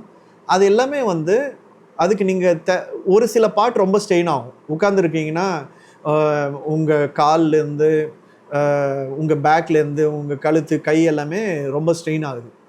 ஹார்ட் ஸ்ட்ரெயின் ஆகுது அப்படின்னு பார்த்தீங்கன்னா, ஹார்ட் வந்து நீங்கள் டென்ஷன் ஆனால் தவிர இல்லை ரொம்ப சந்தோஷமாக தவிர மற்றபடி அது ஸ்ட்ரெயின் ஆக மாட்டேது. ஸோ அதுக்கும் நம்ம வந்து கொஞ்சம் வேலை தரணும். அதே போல் உங்களோட லிவரு, இது எல்லாத்துக்குமே வந்து எந்த அளவுக்கு ஸ்ட்ரெயின் ஆகுதுன்னு பார்த்தா எல்லாமே ஆக்சுவலாக ஒரு ஹியூமனுக்கு வேண்டிய கரெக்டான லெவல்ஸில் அதுக்கு கொடுக்க வேண்டிய வேலையை நீங்கள் கொடுக்குறது இல்லைன்னு தான் நான் சொல்லுவேன். இது நான் டாக்டர் கிடையாது, நான் ஃபிசியோதெரபிஸ்ட்டு கிடையாது, எதுவும் கிடையாது, ரைட்? பட் இது ஒரு லாஜிக்கலாக உங்களுக்கு புரியுது இல்லையா? ஸோ இது ஸ்ட்ரெயின் ஆகிறது வந்து பார்த்தீங்கன்னா 1 வாரமோ 1 மாதமோ 1 வருஷமோ கிடையாது. நீங்கள் 5 வருஷம் ஒர்க் பண்ணுறீங்க, 10 வருஷம் ஒர்க் பண்ணுறீங்கன்னா இதோட லாங் டேர்ம் ஹெல்த் இஷ்யூஸ் வந்து நீங்கள் வந்து ஈவன் நீங்கள் அதை இமேஜின் பண்ணி பார்க்கலாம், ரைட்? ஸோ நிறைய பேருக்கு ஃபஸ்ட்டு வந்து கை வலிக்குது, கழுத்து வலிக்குது, பேக் வலிக்குது அப்படின்னு தான் ஃபஸ்ட்டு ஆரம்பிப்பாங்க. ரொம்ப ஆரம்ப கட்டத்தில். ஈவன் இப்போ நான் பார்க்குற 2 இயர்ஸ் எக்ஸ்பீரியன்ஸ், 3 இயர்ஸ் எக்ஸ்பீரியன்ஸ்க்கே இந்த ப்ராப்ளம்ஸ் நிறைய வருது. இதை ஆரம்பித்து நான் இனிஷியலாக ஒரு 2-3 இயர்ஸ் இருக்கும்போது லக்கிலி எனக்கு வந்து ஒரு ஒர்க் ஷாப் இருந்தது. அதில் வந்த எக்ஸ்பர்ட் வந்து இந்த ஃபீல்டில் ஒர்க் பண்ணுறவங்க 10 வருஷத்தில் டிசேபிள் ஆகிறாங்கன்னு சொன்னார். அப்போ என்னால் அதை நம்ப முடியல. ஈவன் எனக்கு 10 வருஷம் எக்ஸ்பீரியன்ஸ் வரும்போது நான் நம்பலை. ஆனால் இன்னைக்கு நான் இதை வந்து நிறைய இண்டஸ்ட்ரியில் பார்க்குறேன். கம்ப்ளீட் பேராலிசிஸ் வந்து பெட்ரிடன் ஆகிற பீப்புளையும் நான் பார்க்குறேன். ஹூ ஆர் இந்த ஏஜ் ஆஃப் 30, ஹூ ஆர் இந்த ஏஜ் ஆஃப் 40ஸ்லையும் நான் இதை பார்க்குறேன். ஸோ இதெல்லாம் யாருக்கு நடக்குதுன்னா, இந்த கான்ஷியஸ்னஸ் இல்லாமல் ஒர்க் பண்ணுற ஆளுங்களுக்கு இந்த மாதிரி ஹெல்த் இஷ்யூஸ் வந்து நான் பார்க்குறேன். ஸோ நல்லா யோசிச்சு பாருங்கள், எனக்கு கழுத்து வலி இதுன்ட்டு ஸ்டிஃபாக திருப்புறது இதுலேருந்து ஆரம்பித்து பேரலிசிஸ் ஆகிற வரைக்கும் நான் வந்து பார்க்குறேன். எல்லாருமே ஆறாங்கன்னு சொல்ல மாட்டேன், ஆனால் பார்க்குற பீப்புள் இன்சிடென்ட்ஸ் இருக்குது. ஸோ அது நம்மளுக்கு நடக்குமா அப்படின்னா, நீங்கள் எந்த அளவுக்கு உங்கள் ஹெல்த்தை இது போல் பார்த்துக்கிறீங்கன்றது ரொம்ப ரொம்ப முக்கியமான விஷயம். இது ஒன்று. ரெண்டாவது விஷயம் என்னென்னா, நிறைய எம்என்சிஸ் இதில் வந்து ஒர்க் பண்ணும்போது ஸ்லோவராக உங்களுக்கு முன்னாடி ஹேபிட்ஸ் இல்லைன்னா கூட ஸ்லோவராக ஃபாஸ்ட் ஃபுட்ஸ், அதே போல் பசிக்குது நான் சாப்பிட போல் நான் இந்த ஒரு வேலையை முடிச்சுட்டு போகிறேன், இன்னும் 2 மணி நேரம் கழித்து சாப்பிட்றேன். ஸோ இந்த மாதிரி பண்ணுறவங்களுக்குலாம் டைஜஷன் இஷ்யூஸ், அதுக்கப்புறம் வந்து அல்சர்ஸ், இந்த மாதிரி இஷ்யூஸும் இருக்குது, ரைட்? ஸோ அதனால் வந்து உங்கள் ஹெல்த்தை வந்து கண்டிப்பாக நீங்கள் பார்க்கணும். அண்டு நான் கொஞ்ச நாள் முன்னாடி சொன்ன மாதிரி உங்கள் லிவருக்கு இனஃப் வேலை கொடுக்குறீங்களா, அதே போல் இது போல் ஃபாஸ்ட் ஃபுட்ஸ் இதெல்லாம் சாப்பிட்றீங்க. இதெல்லாம் ஏன் சொல்கிறேன்னா, இதோட லாங் டேர்மில் என்ன மாதிரி ஹெல்த் இஷ்யூஸ் வருதுன்னா, நிறைய பேருக்கு பிளட் ப்ரெஷர் இருக்குது, நிறைய பேருக்கு கொலஸ்ட்ரால் இருக்குது, நிறைய பேருக்கு டயபெட்டிஸ் இருக்குது, ஈவன் ஹார்ட் கம்ப்ளைண்ட்ஸ் இருக்குது. By the time the hit 40s heart complaints. And இந்த மாதிரி ஹெல்த் இஷ்யூஸ் வந்து எவ்ரி டிகேட் வந்து கம்மியான ஏஜ் குரூப்ஸ்லேயே வர ஆரம்பிச்சிருக்கு. நான் என்னோட கெரியர் ஆரம்பிக்கும் போது இந்த மாதிரி health issues 50s and 60s உள்ள பீப்புளுக்கு தான் வந்துட்டு இருந்தது. ஏன் பேட்சில் உள்ளவங்களுக்குலாம் 40s வர ஆரம்பிச்சிருக்கு. இப்போ அடுத்த ஜென்ரேஷனில் பார்க்கும்போது 30sலேயே வருது. ஸோ நம்ம இதை சரியாக கவனிக்காமல் நம்ம பண்ணோம்னா இந்த ஃபீல்டில் நம்ம ஹெல்த்தையும் நம்மளோட மைண்டையும் எல்லாத்தையுமே நம்ம கவனிக்காமல் நம்ம பண்ணுறோன்னா, இந்த மாதிரி லாங் டேர்ம் ஹெல்த் இஷ்யூஸ் வந்துச்சுன்னா அப்புறம் ஒர்க் பண்ணுறதுல உங்களுக்கு என்ன மீனிங் இருக்குது? நீங்கள் ஹெல்த்தியாக இருந்தால் தான் உங்களால் ஒர்க் பண்ண முடியும். நீங்கள் ஒர்க் பண்ணால் தான் உங்களுக்கு காசு வரப்போகுது. நீங்கள் நல்லா ஒர்க் பண்ணால் தான் உங்களுக்கு ப்ரமோஷன்ஸ், உங்கள் கெரியர் க்ரோத், உங்கள் ஃபேமிலி இதெல்லாமே உங்களால் அடுத்த லெவலுக்கு எடுத்துன்னு போக முடியும். அதனால் வந்து நீங்கள் இதெல்லாமே வந்து கரெக்டாக பார்த்து நீங்கள் நல்லா வந்து சரி பார்த்துட்டு நீங்கள் இதை கொண்டு போக வேண்டிய ஒரு கட்டாயம் வந்து இந்த இண்டஸ்ட்ரியில் கண்டிப்பாக இருக்குது. சரி. ஸோ சரத், இது அஸ் அ கன்க்ளூடிங் தாட்ஸ், என்னோட சேனல் வியூவர்ஸ் நிறைய பேர் ஏஐ ரிலேட்டட் ஸ்டஃப்ஸ் ரொம்ப இன்ட்ரெஸ்டடாக பார்க்குறவங்களுக்கு உங்களோட அட்வைஸ் என்ன? கண்டிப்பாக. ஸோ நீங்கள் ஏஐ இன்ட்ரெஸ்டடாக இருக்கீங்க, ஏஐ இண்டஸ்ட்ரியில் போகணுன்னு நினைக்கிறீங்க அப்படின்னா கரண்ட்டாக வர ட்ரெண்டை கண்டிப்பாக பாருங்கள். ஏன்னா இது வந்து இப்போ தான் ஆரம்பிச்சிருக்கு, நிறைய மாறிட்டே இருக்குது. எக்கோசிஸ்டமில் நிறைய புதுசு every month there is something new.